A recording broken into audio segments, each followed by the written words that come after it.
शुरू करते हाँ उस दो जहान दे पालनहार का नाम लेके जो सब ते बहुत ही रहमतां और बख्शिशां करने वाला है। अज 11वीं रोज़ का पवित्र दिन है, इसलिए सब तो पहला आई हुई सारी संगत नूं अज दे इस पवित्र 11वीं रोज़ दियां बहुत बहुत मुबारकां, बहुत बहुत बधाइयां। इस 11वीं रोज़ के पवित्र दिन ते तुसी हजूर दे दरबार च आए हो, उस मालिक दे चरणों च बैठे हो, इस सत्संग का आनंद लैण वास्ते इत्थे पहुंचे हो। तो आओ अज दे सत्संग की शुरुआत असीं एक छोटी जी कहानी तो करांगे। एक कहानी है एक नौजवान की जो कि जंगल दे विच लकड़ां वड्ढण जा रहा है, क्योंकि उसका काम ही है लकड़ां नूं कट के बाजार च बेच के अपना गुजारा चलाना। गरीब परिवार का वो नौजवान है।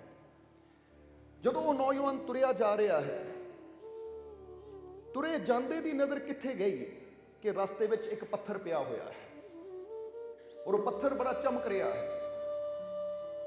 उसने जदों वो पत्थर देखिया, उस पत्थर नूं उठाया, उठा के जदों हाथ च पकड़िया तो उन्होंने वो पत्थर बड़ा प्यारा लगा कि कितना मुलायम और कितना सुंदर पत्थर है। हुण की कर रहा है कि कुल्हाड़ी एक हाथ नाल पकड़ी हुई है, कंधे ते रखी हुई है, अपने मोढे ते रखी हुई है, और दूजे हाथ नाल पत्थर नूं ऐदां उछालदा तुरिया है, यानी उछालदा है फिर पकड़ लैंदा है। इस तरह ही तुरदा जा रहा है, पत्थर उछालदा है और पकड़ लैंदा है। जद नूं अग्यों एक फकीर उसी रास्ते अग्यों आ रहे हैं, इधर ये नौजवान इस पत्थर नूं उछालदा जा रहा है।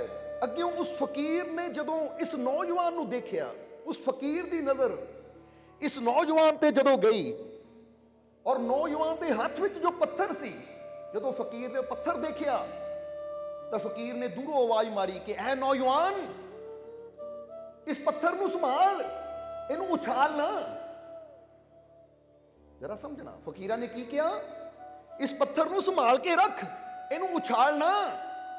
हुण जदों इन्नी गल गई तो नौजवान कहंदा तुहानू की मैनू मिलिया है, मैं उछाला, मैं जो मर्जी करा। वो फिर उछाल रहा है।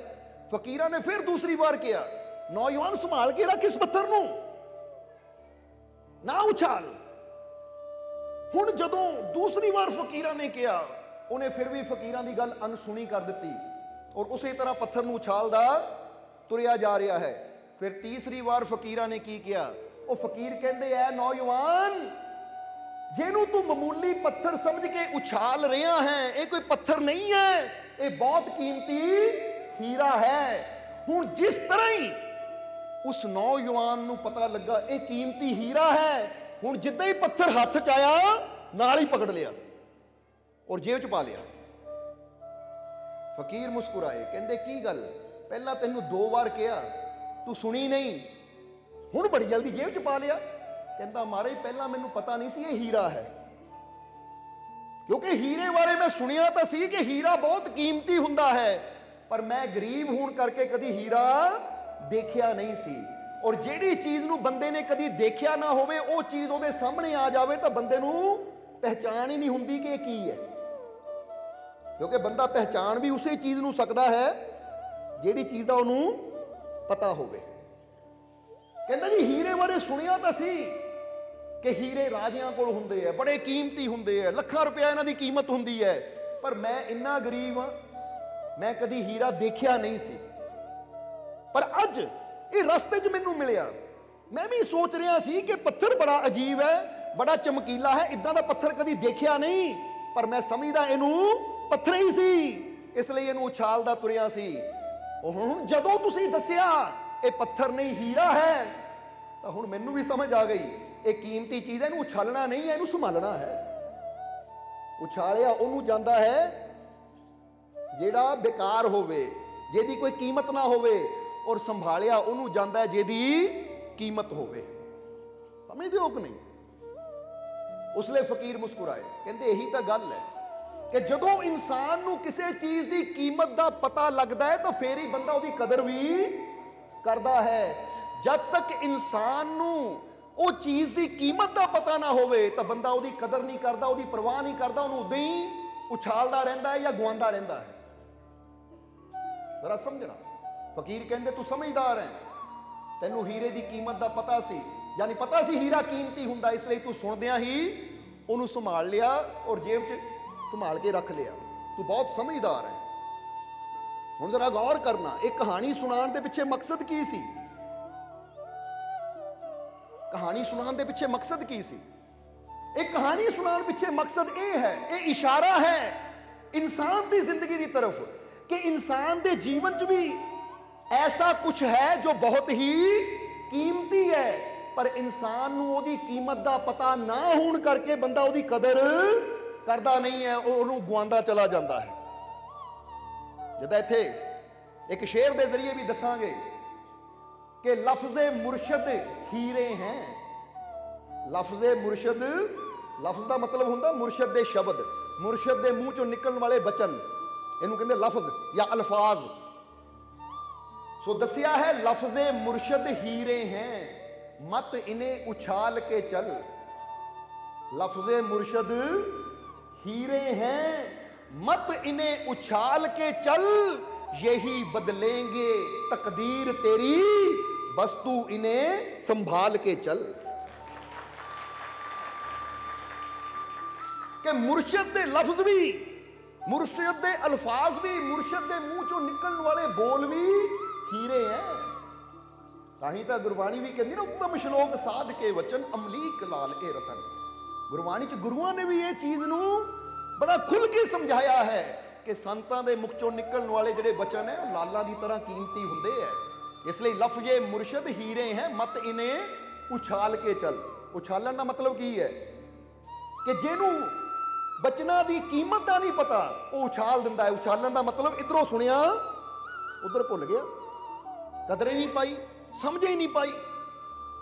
पर जिन्होंने मुर्शद दे अल्फाजा रूपी हीरियां की कीमत का पता है, वो तो एक एक अल्फाज नू, एक एक शब्द नू अपने ये दिल की तिजोरी च बंद करता चला जाता है, क्योंकि पता है ये कीमती हीरे है, इनू संभालूंगा तो फिर ही मेरी तकदीर बदलेगी। अगर मुर्शद के लफ्ज़ों नू, मुर्शद के बचनों नू संभालूंगा तो फिर ही मेरे जीवन च खुशियां आनगियां। अगर मुर्शद के शब्दां रूपी हीरियां नू पकड़ लाऊंगा तो मेरे जीवन की कीमत फिर ही बदनी है। इसलिए जब भी संतां महापुरुषों के मुख चों, मुर्शद के मुख चों कोई वचन सुनने नू मिले तो उन्होंने हिरदे च वसाओ, उत्ते अमल करने की कोशिश करो, उस रास्ते चलने की कोशिश करो, क्योंकि ये वो वचन होंदे है कि जे अज इंसान कहता है मेरे जीवन च तकलीफ है, दुख है, परेशानी है, और वो अपने मुर्शद के वचनों नू या फकीरां दे वचनों नू समझ लेंदा है तो उहदे जीवन दीयां तकलीफां, दुख, जिहड़ियां मुश्किलां हुंदियां है वो दूर हो जांदियां है, खत्म हो जांदियां है, और इंसान के जीवन च खुशियां आ जांदियां है। इन्हें कहते हैं यही बदलेंगे तकदीर तेरी। कई बार बंदा कह दिंदा ना मेरी तकदीर च बड़े दुख है, मेरी तकदीर च बड़ियां परेशानियां है। जरा समझना, अगर तकदीर च दुख है, परेशानियां है, तो हुण गुरु दे या संतां पीरां फकीरां दे वचनां नूं समझ लै, क्योंकि उन्हां दे वचनां नूं समझ के जदों उन्हां दे वचनां दे मुताबिक चलना शुरू कर देगा, जदों तेरे कर्म बदलणगे तो तेरी तकदीर भी बदल जाएगी। ये समझ लेना, क्योंकि इनू इदां भी समझ लो कि एक किसान खेत विच बीज बोंदा है तो वह बड़ा दुखी है कि कोई फसल आंदी है, मैं चाहना कोई होर फसल है पर आंदी यही है। ये सिर्फ मिसाल देन लगे हैं तुहानू। हुण वो इक्को ही तरह के बीज रोज रोज बीजदा है या हर साल बीजदा है, 6 महीने बाद बीजदा है, तो जिद्दां दे उन्हां बीज 6 महीने बाद बीजने फसल तो उही आनी है, पर पछतांदा भी है, दुखी भी हुंदा है कि बार बार इक्को ही फसल मैनू क्यों मिलती है। तो फिर मिलिया एक फकीर जिन्हां उहदी उदासी नूं देखिया, उन्होंने परेशान देखिया तो पूछया तू परेशान क्यों है। तो किसान ने कहा मैं दुखी हाँ, इक्को ही फसल बार बार मैनू मिल रही है। तो उस वेले फकीर मुस्कुराए, कहते बेटा जे बीज इक्को ही बीजेगा तो फसल भी तो उही मिलनी है। अगर तू फसल अलग चाहता है तो लै आ बीज बो, कह के फकीर ने अपनी झोली चों बीज दिते कि इहदे नाल दे बीज बो। जदों फकीरां दे दिते बीजां नूं पहचानिया, समझिया, जाके वो बीज खरीदे और जदों बीजे तो अगली बार नूं फसल भी ਉਹਦੇ ਮਨ ਭਾਂਦੀ ਆ ਗਈ। ਹੁਣ ਤਕਦੀਰ ਵੀ ਕੀ ਹੈ? ਬੰਦਾ ਕਹਿੰਦਾ ਮੇਰੇ ਜਿੱਥੇ ਜਾਵਾਂ ਮੈਨੂੰ ਦੁੱਖ ਹੀ ਮਿਲਦਾ ਹੈ, ਜਿੱਥੇ ਜਾਵਾਂ ਮੈਨੂੰ ਪਰੇਸ਼ਾਨੀ ਮਿਲਦੀ ਹੈ, ਪਤਾ ਨਹੀਂ ਮੇਰੀ ਤਕਦੀਰ 'ਚ ਦੁੱਖ ਹੀ ਦੁੱਖ ਹੈ, ਪਤਾ ਨਹੀਂ ਮੇਰੀ ਤਕਦੀਰ 'ਚ ਪਰੇਸ਼ਾਨੀਆਂ ਹੀ ਪਰੇਸ਼ਾਨੀਆਂ ਹੈ, ਮੇਰੀ ਤਕਦੀਰ ਬੜੀ ਬੁਰੀ ਹੈ, ਮੇਰੀ ਕਿਸਮਤ ਬੜੀ ਖਰਾਬ ਹੈ, ਮਾੜੀ ਹੈ। ਹੁਣ ਇੱਥੇ ਸਮਝਣਾ ਜ਼ਰਾ ਸਾਰਿਆਂ ਨੇ, ਜੇ ਸਾਨੂੰ ਕਿਸਮਤ ਦੇ ਵਿੱਚ ਬੰਦਾ ਕਹਿੰਦਾ ਦੁੱਖ ਮਿਲ ਰਹੇ ਹੈ, ਜੇ ਸਾਨੂੰ ਦੁੱਖ ਮਿਲ ਰਹੇ ਹੈ ਤੇ ਇਹਦਾ ਮਤਲਬ ਕਿਤੇ ਨਾ ਕਿਤੇ ਅਸੀਂ ਬੀਜ ਵੀ ਦੁੱਖਾਂ ਵਾਲਾ ਹੀ ਬੀਜ ਰਹੇ ਹਾਂ। ਹੁਣ ਅਗਰ ਅਸੀਂ ਚਾਹੁੰਦੇ ਹਾਂ ਕਿ ਦੁੱਖਾਂ ਦੀ ਫਸਲ ਦੀ ਬਜਾਏ ਖੁਸ਼ੀਆਂ ਦੀ ਫਸਲ ਸਾਨੂੰ ਮਿਲੇ, ਤਾਂ ਫਿਰ ਸਾਨੂੰ ਉਹ ਬੀਜ ਯਾਨੀ ਕਰਮਾਂ ਨੂੰ ਬਦਲਣਾ ਪਏਗਾ। ਇਸ ਲਈ ਫਕੀਰਾਂ ਦੇ ਵਚਨ ਸਮਝ ਕੇ, ਫਕੀਰਾਂ ਦੇ ਵਚਨ ਮੰਨ ਕੇ ਜਦੋਂ ਇਨਸਾਨ ਆਪਣੀ ਕਰਨੀ ਨੂੰ ਬਦਲ ਦਿੰਦਾ ਹੈ ਕਿ ਪਹਿਲਾਂ ਮੈਂ ਗੱਲ ਤੇ ਗੁੱਸਾ ਕਰਦਾ ਸੀ, ਹੁਣ ਫਕੀਰਾਂ ਨੇ ਕਿਹਾ ਕ੍ਰੋਧ ਛੱਡ, ਸ਼ਾਂਤ ਰਹਿ, ਹੁਣ ਮੈਂ ਸ਼ਾਂਤ ਰਹਿਣਾ ਸਿੱਖ ਲਿਆ। ਪਹਿਲਾਂ ਮੈਂ ਸਭ ਨਾਲ ਨਫ਼ਰਤ ਕਰਦਾ ਸੀ, ਹੁਣ ਫਕੀਰਾਂ ਦੇ ਮੁਰਸ਼ਦ ਦੇ ਵਚਨ ਨੂੰ ਮੰਨ ਕੇ ਮੈਂ ਨਫ਼ਰਤ ਛੱਡ ਕੇ ਪ੍ਰੇਮ ਕਰਨਾ ਸ਼ੁਰੂ ਕਰ ਦਿੱਤਾ। ਪਹਿਲਾਂ ਮੈਂ ਲੋਕਾਂ ਨੂੰ ਦੇਖ ਕੇ ਸੜਦਾ ਸੀ, ਜਲਦਾ ਸੀ, ਜਲਸ ਕਰਦਾ ਸੀ, ਹੁਣ ਮੈਂ ਮੁਰਸ਼ਦ ਦੇ ਵਚਨਾਂ ਨੂੰ ਮੰਨ ਕੇ ਉਹਨਾਂ ਦਾ ਵੀ ਭਲਾ ਮੰਗਣਾ ਸ਼ੁਰੂ ਕਰ ਦਿੱਤਾ।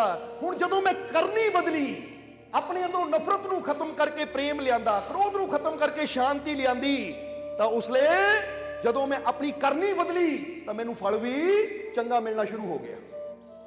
ਸਮਝ ਰਹੇ ਹੋ ਕਿ ਨਹੀਂ? ਇਸ ਲਈ ਮੁਰਸ਼ਦ ਦੇ ਬਚਨ ਸਾਡੀ ਤਕਦੀਰ ਨੂੰ ਕਿੱਦਾਂ ਬਦਲਦੇ ਐ? ਇਦਾਂ ਹੀ ਤਾਂ ਤਕਦੀਰ ਬਦਲਦੀ ਹੈ।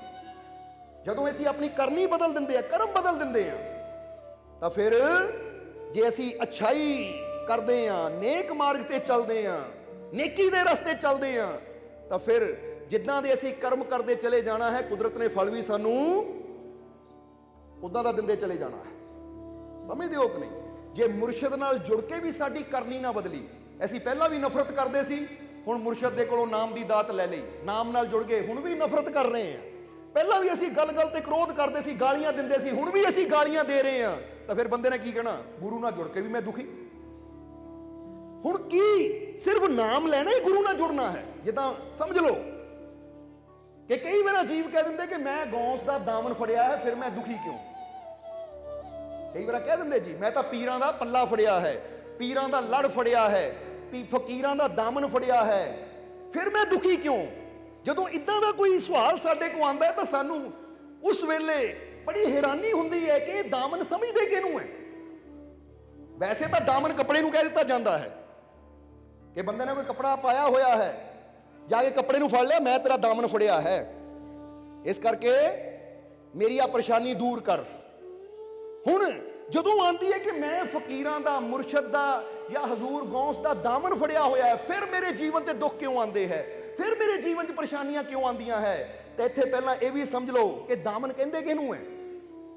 ਦਾਮਨ ਦਾ ਮਤਲਬ ਇਹ ਨਹੀਂ ਕਿ ਕੱਪੜਾ ਫੜ ਲਿਆ, ਚਾਦਰ ਫੜ ਲਈ, ਕਿ ਚਾਦਰ ਰੇਸ਼ਮ ਦੀ ਸੀ ਜਾਂ ਮਲਮਲ ਦੀ ਸੀ ਜਾਂ ਕਾਟਨ ਦੀ ਸੀ, ਨਹੀਂ, ਇਹਦੇ ਨਾਲ ਦਾਮਨ ਦਾ ਕੋਈ ਮਤਲਬ ਨਹੀਂ ਹੈ। ਬੋਲੋ ਸਮਝਦੇ ਹੋ ਕਿ ਨਹੀਂ? ਦਾਮਨ ਦਾ ਮਤਲਬ ਕੀ ਹੈ? ਕਿ ਜੋ ਹਜ਼ੂਰ ਦਾ ਹੁਕਮ ਹੈ, ਜਦੋਂ ਅਸੀਂ ਉਸ ਹੁਕਮ ਨੂੰ ਪਕੜਦੇ ਹਾਂ, ਉਸ ਹੁਕਮ ਤੇ ਚੱਲਦੇ ਹਾਂ, ਤਾਂ ਫਿਰ ਅਸੀਂ ਕਹਿ ਸਕਦੇ ਹਾਂ ਕਿ ਅਸੀਂ ਆਪਣੇ ਮੁਰਸ਼ਦ ਦਾ ਦਾਮਨ ਫੜਿਆ ਹੋਇਆ ਹੈ। ਕਿਉਂਕਿ ਮੁਰਸ਼ਦ ਦੇ ਹੁਕਮ ਅੰਦਰ ਚੱਲਣਾ, ਮੁਰਸ਼ਦ ਦੇ ਅਸੂਲਾਂ ਤੇ ਚੱਲਣਾ, ਮੁਰਸ਼ਦ ਦੀ ਗੱਲ ਨੂੰ ਮੰਨਣਾ, ਇਹਨੂੰ ਕਹਿੰਦੇ ਐ ਦਾਮਨ ਪਕੜਨਾ। ਹੁਣ ਕਹਿ ਦਿੱਤਾ ਘਰ 'ਚ ਚਿਰਾਗ ਜਗਾਉਂਦੇ ਆ ਪਰ ਸ਼ਰਾਬ ਛੱਡੀ ਨਹੀਂ, ਘਰ 'ਚ ਹਜ਼ੂਰ ਦਾ ਨਾਮ ਲੈ ਕੇ ਨਿਆਜ਼ ਦਿੰਦੇ ਆ ਪਰ ਅੰਦਰੋਂ ਨਫ਼ਰਤ ਮੁੱਕੀ ਨਹੀਂ, ਤਾਂ ਫਿਰ ਉਹ ਤਾਂ ਸਭ ਬਾਹਰ ਚੱਲ ਰਿਹਾ, ਹਾਲੇ ਦਾਮਨ ਤਾਂ ਅਸੀਂ ਫੜਿਆ ਹੀ ਨਹੀਂ ਹੈ। ਕਿਉਂਕਿ ਦਾਮਨ ਫੜਨ ਵਾਸਤੇ ਅੰਦਰ ਸਾਡੇ ਇੰਨਾ ਪ੍ਰੇਮ ਹੋਣਾ ਚਾਹੀਦਾ ਕਿ ਕਿਸੇ ਵਾਸਤੇ ਨਫ਼ਰਤ ਹੋਵੇ ਹੀ ਨਾ। ਇੱਥੇ ਹਜ਼ੂਰ ਦੇ ਜੀਵਨ ਦੀ ਇੱਕ ਬੜੀ ਪਿਆਰੀ ਘਟਨਾ, ਹਜ਼ੂਰ ਦੇ ਜੀਵਨ ਦਾ ਕਿੱਸਾ, ਹਜ਼ੂਰ ਗੌਸ ਪੀਰਾਨੇ ਪੀਰ ਜਨਾਬ ਦਸਤਗੀਰ ਰਹਿਮਤੁल्लाह ਅਲੈਹ, ਉਹਨਾਂ ਦੇ ਪਵਿੱਤਰ ਜੀਵਨ ਦਾ ਇੱਕ ਸਾਨੂੰ ਬੜਾ ਪਿਆਰਾ ਵਾਕਿਆ ਯਾਦ ਆ ਗਿਆ ਕਿ ਇੱਕ ਸ਼ਾਮ ਦੀ ਗੱਲ ਹੈ, ਜਦੋਂ ਹਜ਼ੂਰ ਆਪਣੇ ਹੁਜਰੇ 'ਚ ਗਏ ਇਬਾਦਤ ਵਾਸਤੇ, ਹਜ਼ੂਰ ਹੁਜਰੇ 'ਚ ਗਏ ਤਾਂ ਹਾਲੇ ਥੋੜਾ ਹੀ ਸਮਾਂ ਹਜ਼ੂਰ ਨੂੰ ਹੁਜਰੇ 'ਚ ਗਿਆ ਹੋਇਆ ਸੀ, ਰਾਤ ਹੋ ਚੁੱਕੀ ਹੈ ਕਿ ਜਿੱਥੇ ਹਜ਼ੂਰ ਬੰਦਗੀ ਤੇ ਬੈਠੇ ਸੀ, ਹਜ਼ੂਰ ਦੇ ਕੰਨਾਂ ਦੇ ਵਿੱਚ ਆਵਾਜ਼ ਪਈ ਕਿਸੇ ਦੇ ਰੋਣ ਦੀ, ਕਿਸੇ ਦੀਆਂ ਸਿਸਕੀਆਂ, ਜਿੱਦਾਂ ਕੋਈ ਦਰਦ ਵਿੱਚ ਰੋਂਦਾ ਹੈ, ਹਾਏ ਹਾਏ ਕਰਦਾ ਹੈ। ਹੁਣ ਜਦੋਂ ਉਹ ਦਰਦ ਵਾਲੀ ਆਵਾਜ਼ ਹਜ਼ੂਰ ਦੇ ਕੰਨਾਂ 'ਚ ਪਈ, ਹਜ਼ੂਰ ਗੌਸ ਪੀਰਾਨੇ ਪੀਰ ਦੇ ਕੰਨਾਂ 'ਚੋਂ ਦਰਦ ਵਾਲੀ ਆਵਾਜ਼ ਪਈ, ਤਾਂ ਹਜ਼ੂਰ ਆਪਣੀ ਹੁਜਰੇ 'ਚੋਂ, ਆਪਣੀ ਬੰਦਗੀ ਤੋਂ ਉੱਠੇ, ਹੁਜਰੇ 'ਚੋਂ ਬਾਹਰ ਨਿਕਲੇ ਦੇਖਣ ਵਾਸਤੇ ਕਿ ਦਰਦ ਵਿੱਚ ਕਹਿਰਾ ਕੌਣ ਰਿਹਾ ਹੈ, ਦਰਦ ਵਿੱਚ ਹਾਏ ਹਾਏ ਕੌਣ ਕਰ ਰਿਹਾ ਹੈ, ਕੌਣ ਹੈ ਤਕਲੀਫ ਦੇ ਵਿੱਚ, ਕਿ ਗੌਸ ਦੇ ਦਰ ਤੇ ਕੋਈ ਤਕਲੀਫ ਚਾਵੇ ਤਾਂ ਦੇਖਾਂ ਤਾਂ ਸਹੀ ਹੈ ਕੌਣ। ਜਦੋਂ ਹਜ਼ੂਰ ਆਪਣੇ ਹੁਜਰੇ ਚੋਂ ਬਾਹਰ ਆਏ ਤਾਂ ਕੀ ਦੇਖਿਆ ਕਿ ਜਿਹੜਾ ਆਦਮੀ ਦਰਦ ਵਿੱਚ ਕਹਿਰਾ ਰਿਹਾ ਸੀ ਉਹਦੇ ਹੱਥਾਂ ਪੈਰਾਂ 'ਚ ਰੱਸੀਆਂ ਬੰਨੀਆਂ ਹੋਈਆਂ ਹੈ, ਹੱਥਾਂ ਪੈਰਾਂ 'ਚ ਰੱਸੀਆਂ ਬੰਨੀਆਂ ਹੋਈਆਂ ਹੈ, ਔਰ ਕੋਲ ਹੀ ਹਜ਼ੂਰ ਦੇ ਕੁਝ ਸੇਵਕ ਖੜੇ ਹੈ ਜਿਹੜੇ ਕਿ ਘੇਰਾ ਪਾ ਕੇ ਉਹਨੂੰ ਦੇਖ ਰਹੇ ਹੈ, ਕੋਈ ਉਹਦੇ ਚਪੇੜ ਮਾਰ ਦਿੰਦਾ ਹੈ। ਹਜ਼ੂਰ ਨੇ ਜਦੋਂ ਦੇਖਿਆ, ਹਜ਼ੂਰ ਨੇ ਪੁੱਛਿਆ ਇਹ ਕੀ ਹੈ, ਇਹ ਕੌਣ ਹੈ ਔਰ ਇਹਨੂੰ ਇਸ ਤਰ੍ਹਾਂ ਕਿਉਂ ਬੰਨਿਆ ਹੋਇਆ ਹੈ। ਕਹਿੰਦੇ ਹਜ਼ੂਰ ਤੁਹਾਨੂੰ ਨਹੀਂ ਪਤਾ, ਇਹ ਬਹੁਤ ਬੜਾ ਕਾਤਿਲ ਹੈ, ਬਹੁਤ ਬੜਾ ਕਾਤਿਲ ਹੈ। ਔਰ ਕੁਝ ਜੋ ਹਜ਼ੂਰ ਨਾਲ ਨਫ਼ਰਤ ਕਰਦੇ ਹੈ, ਕੁਝ ਮੁੱਲਾ ਮੌਲਵੀ, ਉਹਨਾਂ ਨੇ ਇਹਨੂੰ ਧਨ ਦੇ ਕੇ, ਪੈਸਾ ਦੇ ਕੇ ਤੁਹਾਡਾ ਕਤਲ ਕਰਨ ਨੂੰ ਭੇਜਿਆ ਸੀ।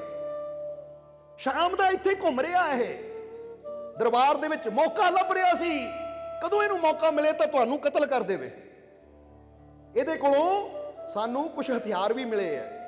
ਜਦੋਂ ਇਹ ਮੌਕਾ ਲੱਭ ਰਿਹਾ ਸੀ ਤਾਂ ਸਾਨੂੰ ਥੋੜਾ ਸ਼ੱਕ ਹੋਇਆ ਕਿ ਇਹ ਬੰਦਾ ਇੱਧਰ ਉੱਧਰ ਘੁੰਮ ਰਿਹਾ ਹੈ, ਕਿਉਂਕਿ ਪਤਾ ਲੱਗ ਹੀ ਜਾਂਦਾ ਜਿਹਦੀ ਨਜ਼ਰ ਕੁਝ ਸ਼ੱਕ ਵਾਲੀ ਹੋਵੇ। ਅਸੀਂ ਪੁੱਛਿਆ ਇਹਨੂੰ ਤੂੰ ਕਿੱਥੋਂ ਆਇਆ ਹੈ, ਤੇਰੇ ਬਾਪ ਦਾ ਨਾਮ ਕੀ ਹੈ। ਹੁਣ ਇਸਨੇ ਆਪਣਾ ਅਸਲੀ ਨਾਮ ਦੱਸਣ ਦੀ ਬਜਾਏ, ਕਿਉਂਕਿ ਜਿਹੜਾ ਚੋਰ ਹੁੰਦਾ, ਕਾਤਿਲ ਹੁੰਦਾ, ਉਹ ਕਦੀ ਆਪਣੀ ਅਸਲੀ ਪਹਿਚਾਣ ਨਹੀਂ ਦੱਸਦਾ। ਜਦੋਂ ਇਹਨਾਂ ਉਲਟੇ ਸਿੱਧੇ ਨਾਮ ਦੱਸੇ ਤਾਂ ਸਾਨੂੰ ਸ਼ੱਕ ਹੋਇਆ। ਅਸੀਂ ਇਹਦੀ ਤਲਾਸ਼ੀ ਲਈ, ਕਿਉਂਕਿ ਹੁਣ ਤੁਹਾਨੂੰ ਹੀ ਪਤਾ ਕਿ ਤੁਹਾਡੇ ਘਰ ਕੋਈ ਆਵੇ ਸ਼ੱਕ ਹੋਵੇ, ਤੁਸੀਂ ਸਭ ਤੋਂ ਪਹਿਲਾਂ ਉਹਦੀ ਤਲਾਸ਼ੀ ਵੀ ਲੈਂਦੇ ਹੋ, ਦੇਖੋ ਭਾਈ ਕੋਈ ਹਥਿਆਰ ਤਾਂ ਨਹੀਂ ਹੈ, ਕੌਣ ਬੰਦਾ ਇਹ। ਜਦੋਂ ਤਲਾਸ਼ੀ ਲਈ ਤਾਂ ਇਹਦੇ ਕੋਲੋਂ ਕੱਪੜਿਆਂ 'ਚ ਲੁਕੋਏ ਹੋਏ ਕੁਝ ਹਥਿਆਰ ਮਿਲੇ। ਫਿਰ ਅਸੀਂ ਜਦੋਂ ਇਹਨੂੰ ਸਖਤੀ ਨਾਲ ਪੁੱਛਿਆ ਤਾਂ ਡਰ ਕੇ ਇਹਨਾਂ ਕਬੂਲ ਕੀਤਾ ਕਿ ਮੈਨੂੰ ਇੰਨਾ ਪੈਸਾ ਦਿੱਤਾ ਗਿਆ ਸੀ ਔਰ ਕਿਹਾ ਗਿਆ ਸੀ ਕਿ ਜਾ ਕੇ ਹਜ਼ੂਰ ਨੂੰ ਕਤਲ ਕਰ ਦੇ, ਇੰਨਾ ਹੁਣ ਲੈ ਜਾ, ਬਾਕੀ ਪੈਸਾ ਕੰਮ ਹੋਣ ਤੋਂ ਬਾਅਦ ਤੈਨੂੰ ਦੇਵਾਂਗੇ। ਇਸ ਲਈ ਮੈਂ ਪੈਸੇ ਦੇ ਲਾਲਚ ਵਿੱਚ ਆ ਕੇ ਇੱਥੇ ਹਜ਼ੂਰ ਨੂੰ ਕਤਲ ਕਰਨ ਆ ਗਿਆ। ਤਾਂ ਸੇਵਕਾਂ ਨੇ ਕਿਹਾ ਮਹਾਰਾਜ ਜਿੱਦਾਂ ਹੀ ਸਾਨੂੰ ਪਤਾ ਲੱਗਾ ਹਥਿਆਰ ਖੋ ਕੇ ਅਸੀਂ ਦੇ ਹੱਥ ਪੈਰ ਬੰਨ੍ਹਨੇ ਕਿ ਸਾਡੇ ਮੁਰਸ਼ਿਦ ਨੂੰ ਮਾਰਨ ਆਇਆ ਹੈ, ਉਹ ਮੁਰਸ਼ਿਦ ਜੋ ਸਾਨੂੰ ਜਾਨ ਤੋਂ ਜ਼ਿਆਦਾ ਪਿਆਰਾ ਹੈ, ਉਹਦੀ ਤਰਫ ਤਾਂ ਕੋਈ ਨਜ਼ਰ ਉਠਾ ਕੇ ਦੇਖੇ ਉਹ ਸਾਨੂੰ ਬਰਦਾਸ਼ਤ ਨਾ ਹੋਵੇ ਤਾਂ ਤੂੰ ਕਤਲ ਕਰਨ ਆਇਆ ਹੈ। ਬਸ ਹਜ਼ੂਰ ਅੰਦਰ ਥੋੜਾ ਜਿਹਾ ਹੋ ਗਿਆ ਸੀ, ਇਹਨੂੰ ਦੋ ਚਾਰ ਲਾ ਦਿੱਤੀਆਂ, ਹੱਥ ਪੈਰ ਕੱਸ ਕੇ ਬੰਨ੍ਹ ਦਿੱਤੇ। ਜਦੋਂ ਇਹ ਗੱਲ ਸੁਣੀ ਹਜ਼ੂਰ ਨੇ ਕਿ ਉਸ ਕਾਤਿਲ ਦੇ ਨਾਲ ਇਦਾਂ ਕੀਤਾ ਹੈ ਤਾਂ ਹਜ਼ੂਰ ਨੇ ਕਿਹਾ ਫੌਰਨ ਇਹਦੇ ਹੱਥ ਖੋਲੋ। ਜਰਾ ਹੁਣ ਗੌਰ ਕਰਨਾ, ਫੌਰਨ ਇਹਦੇ ਹੱਥ ਖੋਲੋ। ਜਦੋਂ ਉਹਦੀਆਂ ਰੱਸੀਆਂ ਖੋਲੀਆਂ ਗਈਆਂ ਤਾਂ ਹਜ਼ੂਰ ਨੇ ਕਿਹਾ ਇਹਨੂੰ ਪਾਣੀ ਲਿਆ ਕੇ ਪਿਲਾਓ, ਪਾਣੀ ਲਿਆ ਕੇ ਪਿਲਾਓ। ਹੁਣ ਜਦੋਂ ਉਹਨੂੰ ਪਾਣੀ ਦਿੱਤਾ ਗਿਆ ਤਾਂ ਉਸ ਵੇਲੇ ਹਜ਼ੂਰ ਉਹਦੇ ਕੋਲ ਗਏ, ਉਹਦੇ ਸਿਰ ਤੇ ਪ੍ਰੇਮ ਨਾਲ ਹੱਥ ਰੱਖਿਆ ਤਾਂ ਹਜ਼ੂਰ ਨੇ ਕਿਹੜੀ ਗੱਲ ਕਹੀ, ਕਹਿੰਦੇ ਜ਼ਿਆਦਾ ਤਕਲੀਫ ਤਾਂ ਨਹੀਂ ਹੋਈ, ਤੂੰ ਜ਼ਿਆਦਾ ਤਕਲੀਫ ਤਾਂ ਨਹੀਂ ਹੋਈ, ਤੂੰ ਠੀਕ ਹੈ ਨਾ, ਫਿਕਰ ਨਾ ਕਰ, ਇਹ ਤੇਰਾ ਦਰਦ, ਇਹ ਦੁੱਖ ਹੁਣੇ ਦੂਰ ਹੋ ਜਾਏਗਾ। ਕਹਿ ਕੇ ਹਜ਼ੂਰ ਨੇ ਜਦੋਂ ਸਿਰ ਤੇ ਹੱਥ ਰੱਖਿਆ ਤਾਂ ਦੇਖਦਿਆਂ ਦੇਖਦਿਆਂ ਉਹਦਾ ਜੋ ਪੇਨ ਸੀ, ਤਕਲੀਫ ਸੀ, ਉਹ ਆਰਾਮ ਆ ਗਿਆ ਉਸ। ਹੁਣ ਜਦੋਂ ਇਹ ਮੰਜ਼ਰ ਦੇਖਿਆ ਉਸ ਕਾਤਿਲ ਨੇ ਤਾਂ ਹਜ਼ੂਰ ਦੇ ਚਰਨ ਪਕੜ ਲਏ। ਕਹਿੰਦਾ ਹਜ਼ੂਰ ਆਇਆ ਤਾਂ ਮੈਂ ਤੁਹਾਡਾ ਕਤਲ ਕਰਨ ਵਾਸਤੇ ਸੀ, ਪਰ ਮੈਂ ਤਾਂ ਤੁਹਾਡਾ ਕਤਲ ਕਰ ਨਹੀਂ ਪਾਇਆ, ਪਰ ਤੁਸੀਂ ਮੇਰੇ ਅੰਦਰਲੇ ਕਾਤਿਲ ਦਾ ਕਤਲ ਆਪਣੀ ਮੁਹੱਬਤ ਨਾਲ ਅੱਜ ਜ਼ਰੂਰ ਕਰ ਦਿੱਤਾ। ਕਿ ਜਿਹੜੀ ਮੇਰੇ ਅੰਦਰ ਉਹ ਕਾਤਿਲ ਵਾਲੀ ਭਾਵਨਾ ਸੀ, ਲੋਕਾਂ ਨੂੰ ਕਤਲ ਕਰਨ ਦੀ ਭਾਵਨਾ, ਹਜ਼ੂਰ ਤੁਹਾਡਾ ਇਹ ਪ੍ਰੇਮ ਦੇਖ ਕੇ ਵਾਕਈ ਆ ਜਿਹੜਾ ਮੇਰੇ ਅੰਦਰ ਦਾ ਕਾਤਿਲ ਸੀ ਅੱਜ ਉਹਦਾ ਕਤਲ ਹੋ ਗਿਆ। ਕਤਲ ਹੋਣ ਦਾ ਮਤਲਬ ਅੱਜ ਉਹ ਖਤਮ ਹੋ ਗਿਆ। ਮੈਂ ਤਾਂ ਤੁਹਾਨੂੰ ਕਤਲ ਨਹੀਂ ਕਰ ਪਾਇਆ, ਪਰ ਤੁਹਾਡੇ ਪ੍ਰੇਮ ਨੇ, ਤੁਹਾਡੀ ਆ ਰਹਿਮਤ ਦੀ ਨਿਗਾਹ ਨੇ ਮੇਰੇ ਅੰਦਰਲੇ ਕਾਤਿਲ ਨੂੰ ਜ਼ਰੂਰ ਕਤਲ ਕਰ ਦਿੱਤਾ, ਖਤਮ ਕਰ ਦਿੱਤਾ। ਇਸ ਲਈ ਹਜ਼ੂਰ ਹੁਣ ਮੈਨੂੰ ਆਪਣਾ ਹੀ ਬਣਾ ਲਓ, ਕਿਉਂਕਿ ਤੁਹਾਡਾ ਇਹ ਪ੍ਰੇਮ ਦੇਖ ਕੇ ਹੁਣ ਮੈਨੂੰ ਤੁਹਾਡੇ ਨਾਲ ਬੜਾ ਪ੍ਰੇਮ ਹੈ, ਹੋ ਗਿਆ ਹੈ, ਆਪਣਾ ਹੀ ਬਣਾ ਲਓ। ਤਾਂ ਉਸ ਲਈ ਹਜ਼ੂਰ ਮੁਸਕਰਾਏ, ਕਹਿੰਦੇ ਸਾਡਾ ਕਿਉਂ ਬਣਨਾ ਚਾਹੁੰਦਾ ਹੈ? ਕੀ ਪੁੱਛਿਆ ਹਜ਼ੂਰ ਨੇ, ਸਾਡਾ ਕਿਉਂ ਬਣਨਾ ਚਾਹੁੰਦਾ ਹੈ? ਕਹਿੰਦਾ ਹਜ਼ੂਰ ਇੱਕ ਚੀਜ਼ ਦੇਖੀ, ਜਰਾ ਗੌਰ ਕਰਨਾ, ਇਹ ਗੱਲ ਬੜੀ ਸਮਝਣ ਵਾਲੀ ਹੈ। ਕਹਿੰਦਾ ਹਜ਼ੂਰ ਇੱਕ ਚੀਜ਼ ਦੇਖੀ ਜਿਹਨੂੰ ਦੇਖ ਕੇ ਮੈਂ ਤੁਹਾਡਾ ਬਣਨਾ ਚਾਹੁੰਦਾ ਹਾਂ। ਹਜ਼ੂਰ ਕਹਿੰਦੇ ਕੀ ਦੇਖਿਆ? ਕਹਿੰਦਾ ਮੈਂ ਇਹ ਦੇਖਿਆ ਕਿ ਮੈਂ ਤੁਹਾਡਾ ਕਤਲ ਕਰਨ ਆਇਆ ਸੀ, ਕਾਤਿਲ ਸੀ ਮੈਂ, ਸਭ ਤੋਂ ਬੜਾ ਦੁਸ਼ਮਣ ਸੀ, ਮੈਂ ਤੁਹਾਡਾ ਕਤਲ ਕਰਨ ਆਇਆ, ਤੁਹਾਨੂੰ ਤਕਲੀਫ ਦੇਣ ਆਇਆ, ਤੁਹਾਡੀ ਜਾਨ ਲੈਣ ਆਇਆ, ਪਰ ਇਹਨਾਂ ਨੇ ਮੇਰੇ ਹੱਥ ਪੈਰ ਬੰਨ੍ਹ ਦਿੱਤੇ। ਜਦੋਂ ਮੈਂ ਦੁੱਖ ਵਿੱਚ ਕਹਿਰਾ ਰਿਹਾ ਸੀ, ਤੜਫ ਰਿਹਾ ਸੀ, ਤਾਂ ਤੁਸੀਂ ਆਪਣੇ ਕਾਤਿਲ, ਆਪਣੇ ਦੁਸ਼ਮਣ, ਯਾਨੀ ਜਿਹੜਾ ਤੁਹਾਨੂੰ ਕਤਲ ਕਰਨ ਆਇਆ ਸੀ, ਤੁਸੀਂ ਉਹਦੀ ਪੀੜਾ ਨਾ ਦੇਖ ਸਕੇ, ਉਹਨੂੰ ਦੁੱਖ 'ਚ ਨਾ ਦੇਖ ਸਕੇ, ਉਹਨੂੰ ਦੁੱਖ 'ਚੋਂ ਕੱਢਣ ਵਾਸਤੇ ਆ ਗਏ। ਤਾਂ ਜੇ ਮੈਂ ਤੁਹਾਡਾ ਮੁਰੀਦ ਬਣ ਕੇ ਤੁਹਾਡਾ ਆਸ਼ਿਕ ਬਣ ਜਾਵਾਂ, ਫਿਰ ਤੁਸੀਂ ਮੇਰੀ ਖਾਤਰ ਕੀ ਕਰੋਗੇ? ਸਮਝ ਆਈ ਕਿ ਨਹੀਂ?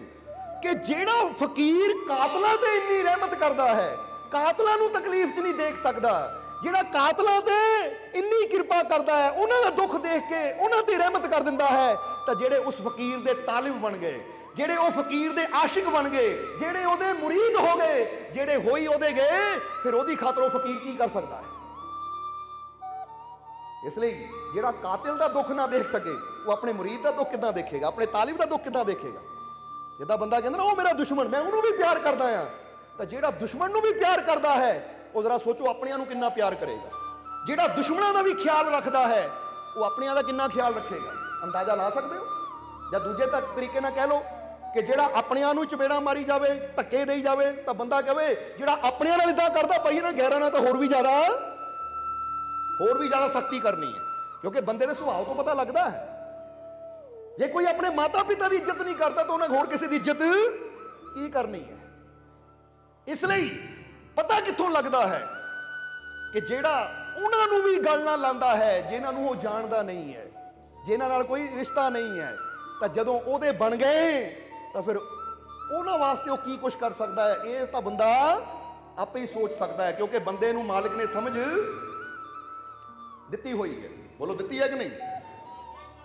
ਇਸ ਲਈ ਕਾਤਿਲ ਨੇ ਦੇਖੋ ਕਿੰਨੀ ਪਿਆਰੀ ਗੱਲ ਕਹਿਤੀ, ਇੱਕ ਵਾਰ ਫਿਰ ਦੁਹਰਾਵਾਂਗੇ ਕਿ ਕਾਤਿਲ ਕਹਿੰਦਾ ਜਿਹੜਾ ਆਪਣੇ ਕਾਤਲਾਂ ਨਾਲ ਇੰਨਾ ਪਿਆਰ ਕਰਦਾ ਹੈ, ਉਹਨਾਂ ਨੂੰ ਤਕਲੀਫ 'ਚ ਨਹੀਂ ਦੇਖ ਸਕਦਾ, ਤਾਂ ਜਦੋਂ ਮੈਂ ਉਹਨਾਂ ਦਾ ਮੁਰੀਦ ਬਣ ਗਿਆ, ਉਹਨਾਂ ਦਾ ਆਸ਼ਿਕ ਬਣ ਗਿਆ, ਉਹਨਾਂ ਦਾ ਹੋ ਗਿਆ, ਤਾਂ ਫਿਰ ਉਹ ਮੇਰੀ ਕਦੀ ਤਕਲੀਫ ਦੇਖ ਹੀ ਨਹੀਂ ਪਾਣਗੇ। ਇੱਥੇ ਵੀ ਮੈਨੂੰ ਬਚਾਣਗੇ, ਉੱਥੇ ਵੀ ਬਚਾਣਗੇ, ਕਿਉਂਕਿ ਜਦੋਂ ਨਫ਼ਰਤ ਦੀ, ਬੈਰ ਦੀ ਭਾਵਨਾ ਲੈ ਕੇ ਤੁਹਾਡੇ ਕੋਲ ਆਇਆ, ਤਾਂ ਤੁਸੀਂ ਮੈਨੂੰ ਦੁੱਖ 'ਚੋਂ ਕੱਢ ਲਿਆ, ਤਾਂ ਜਦੋਂ ਪ੍ਰੇਮ ਦੀ ਭਾਵਨਾ ਲੈ ਕੇ ਆਉਂਗਾ, ਪ੍ਰੇਮ ਨਾਲ ਭਰਪੂਰ ਹੋ ਕੇ ਆਉਂਗਾ, ਫਿਰ ਤਾਂ ਕਦੀ ਮੇਰੇ ਲਾਗੇ ਕੋਈ ਦੁੱਖ ਆ ਹੀ ਨਹੀਂ ਸਕਦਾ।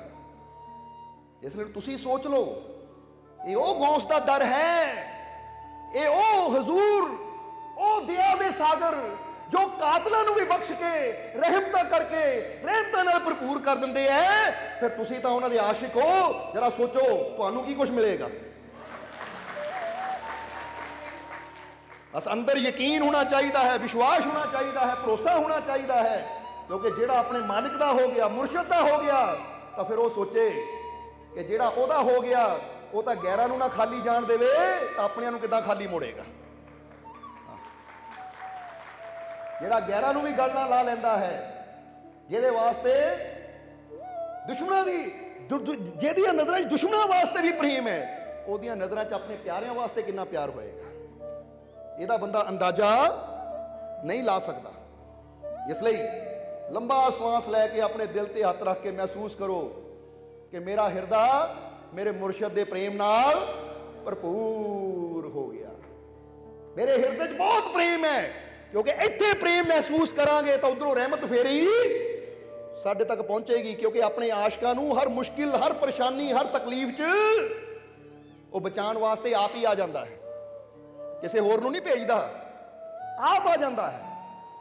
ਜਿੱਦਾਂ ਕਿਹਾ ਜਾਂਦਾ ਨਾ ਕਿ ਇੱਕ ਦਿਨ ਅਕਬਰ ਬਾਦਸ਼ਾਹ ਨੇ ਬੀਰਬਲ ਨੂੰ ਸਵਾਲ ਕੀਤਾ, ਜਰਾ ਸਮਝਣਾ, ਅਕਬਰ ਬਾਦਸ਼ਾਹ ਨੇ ਬੀਰਬਲ ਨੂੰ ਸਵਾਲ ਕੀਤਾ ਕਿ ਬੀਰਬਲ ਇੱਕ ਗੱਲ ਦੱਸ, ਸੁਣਿਆ ਆ ਕਿ ਤੇਰਾ ਭਗਵਾਨ, ਕਿਉਂਕਿ ਬੀਰਬਲ ਹਿੰਦੂ ਧਰਮ ਨੂੰ ਮੰਨਦੇ ਸੀ, ਤਾਂ ਅਕਬਰ ਦਾ ਧਰਮ ਤੁਹਾਨੂੰ ਪਤਾ ਹੀ ਹੈ, ਬਾਦਸ਼ਾਹ ਅਕਬਰ। ਤਾਂ ਉਸ ਲਈ ਬੀਰਬਲ ਨੂੰ ਸਵਾਲ ਕੀਤਾ ਕਿ ਬੀਰਬਲ ਮੈਨੂੰ ਇੱਕ ਗੱਲ ਦੱਸ ਕਿ ਸੁਣਿਆ ਹੈ ਕਿ ਜਦੋਂ ਭਗਤ ਪ੍ਰਹਲਾਦ ਤੇ ਵਿਪਤਾ ਆਈ ਤਾਂ ਰੱਬ ਆਪ ਆ ਗਿਆ ਉਹਦੀ ਰੱਖਿਆ ਕਰਨ ਵਾਸਤੇ। ਵੀ ਰੱਬ ਨੂੰ ਆਉਣ ਦੀ ਕੀ ਲੋੜ ਸੀ, ਰੱਬ ਦੇ ਤਾਂ ਇੰਨੇ ਫਰਿਸ਼ਤੇ ਸੀ, ਇੰਨੇ ਦੇਵੀ ਦੇਵਤਾ ਉਹਦੇ ਨੌਕਰ ਚਾਕਰ ਸੀ, ਉਹ ਕਿਸੇ ਨੂੰ ਵੀ ਭੇਜ ਸਕਦਾ ਸੀ ਕਿ ਜਾ ਕੇ ਭਗਤ ਪ੍ਰਹਲਾਦ ਦੀ ਮਦਦ ਕਰੋ, ਇਹਨੂੰ ਬਚਾਓ। ਉਹ ਆਪ ਕਿਉਂ ਆਇਆ? ਉਹ ਵਿਹਲਾ ਸੀ ਕਿ ਜਿਹੜਾ ਨੂੰ ਆਪ ਆਣਾ ਪਿਆ। ਯਾਨੀ ਇੱਕ ਬੀਰਬਲ ਨੂੰ ਸਵਾਲ ਕੀਤਾ, ਕਿਉਂਕਿ ਤੁਸੀਂ ਵੀ ਪੜ੍ਹਦੇ ਹੋ ਨਾ ਕਿ ਜਦੋਂ ਭਗਤ ਪ੍ਰਹਲਾਦ ਇਹ ਸੰਸਾਰ ਤੇ ਸੀ ਤਾਂ ਉਹਦਾ ਬਾਪ ਜੋ ਹਿਰਣਕਸ਼ਪਿਆ ਸੀ ਉਹਨਾਂ ਬੜੇ ਮਾਰਨ ਦੇ ਯਤਨ ਕੀਤੇ। ਔਰ ਅੰਤਿਮ ਵਾਰ ਜਦੋਂ ਮਹਿਲ ਦੇ ਵਿੱਚ ਭਗਤ ਪ੍ਰਹਲਾਦ ਖੜਾ ਸੀ ਤਾਂ ਹਿਰਣਕਸ਼ਪਿਆ ਨੇ ਪੁੱਛਿਆ ਸੀ, ਦੱਸ ਤੇਰਾ ਭਗਵਾਨ ਕਿੱਥੇ ਹੈ? ਤਾਂ ਪ੍ਰਹਲਾਦ ਨੇ ਕਿਹਾ ਸੀ, ਹਰ ਜਗ੍ਹਾ ਮੇਰਾ ਭਗਵਾਨ ਹੈ, ਹਰ ਜਗ੍ਹਾ ਮੇਰਾ ਉਹ ਮਾਲਿਕ ਹੈ, ਉਹ ਪ੍ਰਮਾਤਮਾ ਭਗਵਾਨ ਹਰ ਜਗ੍ਹਾ ਹੈ। ਤਾਂ ਹਿਰਣਕਸ਼ਪਿਆ ਬੜੇ ਹੰਕਾਰ 'ਚ ਸੀ, ਉਹਨਾਂ ਆਪਣੀ ਗਦਾ ਲਈ, ਗਦਾ ਯਾਨੀ ਗੁਰਜ ਲਿਆ, ਔਰ ਇੱਕ ਪਿੱਲਰ ਦੇ ਕੋਲ ਆ ਕੇ ਕਹਿਣ ਲੱਗਾ ਕਿ ਤੇਰਾ ਭਗਵਾਨ ਇਹਦੇ 'ਚ ਵੀ ਹੈ? ਉਹ ਕਹਿੰਦੇ ਹਾਂ ਇਹਦੇ 'ਚ ਵੀ ਹੈ। ਕਹਿੰਦਾ ਲੈ ਫਿਰ ਜੇ ਇਹ ਤੇਰਾ ਭਗਵਾਨ ਆ ਤਾਂ ਦੇਖ ਮੈਂ ਤੇਰੇ ਭਗਵਾਨ ਦਾ ਕੀ ਬਣਾਉਂਦਾ ਹਾਂ। ਕਹਿ ਕੇ ਉਹਨਾਂ ਆਪਣੀ ਗਦਾ ਦਾ ਪ੍ਰਹਾਰ ਉਸ ਪਿੱਲਰ ਤੇ ਕੀਤਾ। ਜਿੱਦਾਂ ਹੀ ਉਹ ਪਿੱਲਰ ਤੇ ਪ੍ਰਹਾਰ ਕੀਤਾ, ਪਿੱਲਰ ਟੁਕੜੇ ਟੁਕੜੇ ਹੋਇਆ ਤਾਂ ਉਹਦੇ ਵਿੱਚੋਂ ਨਰਸਿੰਹ ਅਵਤਾਰ ਦੇ ਰੂਪ 'ਚ ਕਹਿੰਦੇ ਪ੍ਰਗਟ ਹੋ ਗਏ, ਔਰ ਫਿਰ ਹਿਰਣਕਸ਼ਪਿਆ ਦਾ ਅੰਤ ਕੀਤਾ। ਇਹ ਕਹਾਣੀ ਸ਼ਾਰਟ ਵਿੱਚ ਦੱਸੀ ਹੈ ਤੁਹਾਨੂੰ ਭਗਤ ਪ੍ਰਹਲਾਦ ਦੀ। ਸੋ ਇਹੀ ਗੱਲ ਦੀ ਅੱਜ ਚਰਚਾ ਬਾਦਸ਼ਾਹ ਅਕਬਰ ਬੀਰਬਲ ਦੇ ਨਾਲ ਕਰ ਰਿਹਾ ਸੀ ਕਿ ਪ੍ਰਮਾਤਮਾ ਤਾਂ ਇੰਨਾ ਸ਼ਕਤੀਸ਼ਾਲੀ ਹੈ, ਉਹਦੇ ਕੋਲ ਤਾਂ ਹਜ਼ਾਰਾਂ ਹੀ ਸ਼ਕਤੀਆਂ ਹੈ, ਦੇਵੀ ਦੇਵਤਾ ਹੈ। ਜੇ ਉਹਦੇ ਭਗਤ ਤੇ ਪੀੜਾ ਆਈ ਸੀ ਤਾਂ ਉਹਨੂੰ ਆਪ ਆਉਣ ਦੀ ਲੋੜ ਕੀ ਸੀ? ਕਿਸੇ ਨੂੰ ਭੇਜ ਦਿੰਦਾ ਉਹ। ਤਾਂ ਬੀਰਬਲ ਚੁੱਪ ਰਿਹਾ, ਕਿਉਂਕਿ ਅਕਬਰ ਦੇ ਮੂਹਰੇ ਨੂੰ ਕੀ ਜਵਾਬ ਦੇਵੇ। ਬੀਰਬਲ ਕਹਿੰਦਾ, ਮਹਾਰਾਜ ਵਕਤ ਆਉਣ ਤੇ ਮੈਂ ਤੁਹਾਨੂੰ ਇਹਦਾ ਜਵਾਬ ਦਊਂਗਾ, ਵਕਤ ਆਉਣ ਤੇ, ਸਮਾਂ ਦਿਓ ਮੈਨੂੰ। ਹੁਣ ਕੁਝ ਸਮਾਂ ਗੁਜ਼ਰਿਆ, ਕੁਝ ਸਮਾਂ ਗੁਜ਼ਰਿਆ। ਬਾਦਸ਼ਾਹ ਦੇ ਘਰ 'ਚ ਜਦੋਂ ਸਲੀਮ ਪੈਦਾ ਹੋਇਆ, ਔਰ ਸ਼ਹਿਜ਼ਾਦਾ ਸਲੀਮ ਜਦੋਂ ਥੋੜਾ ਜਿਹਾ ਬੜਾ ਹੋਇਆ, ਜਦੋਂ ਆਪਾਂ ਕਹਿੰਦੇ ਤੁਰਨ ਜੋਗੀ ਉਹਦੀ ਉਮਰ ਹੋਈ, 2, 2.5, 3 ਸਾਲ ਦਾ ਜਦੋਂ ਹੋਇਆ, ਤੁਰਦਾ ਹੈ, ਤਾਂ ਇੱਕ ਦਿਨ ਬੀਰਬਲ ਨੇ ਅਕਬਰ ਬਾਦਸ਼ਾਹ ਨੂੰ ਕਿਹਾ ਕਿ ਮਹਾਰਾਜ ਚਲੋ ਅੱਜ ਦਿਲ ਕਰਦਾ ਹੈ ਕਿ ਬਾਹਰ ਕਿਤੇ ਸੈਰ ਕਰਕੇ ਆਈਏ, ਨਾਲ ਆਪਣੇ ਸ਼ਹਿਜ਼ਾਦੇ ਨੂੰ ਵੀ ਲੈ ਚਲੀਏ।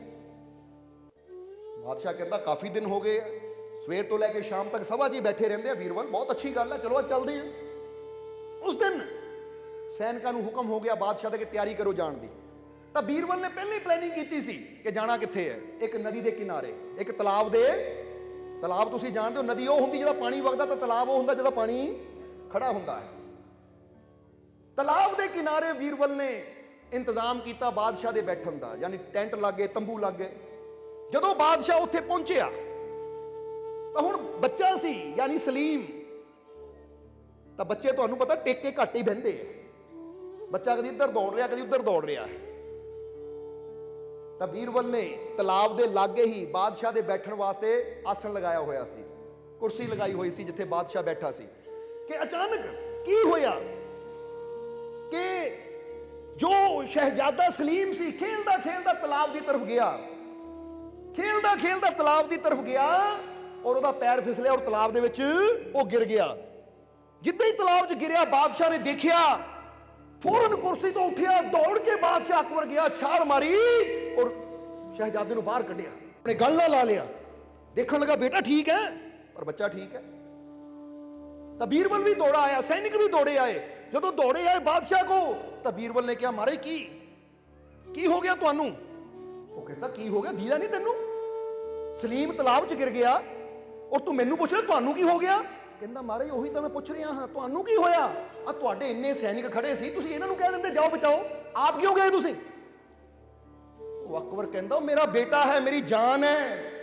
ਜਦੋਂ ਉਹ ਤੇ ਸੰਕਟ ਆਇਆ ਤਾਂ ਮੈਨੂੰ ਸੈਨਿਕ ਦਿਸਦੇ ਸੀ, ਮੈਨੂੰ ਸੈਨਾ ਦਿਸਦੀ ਸੀ।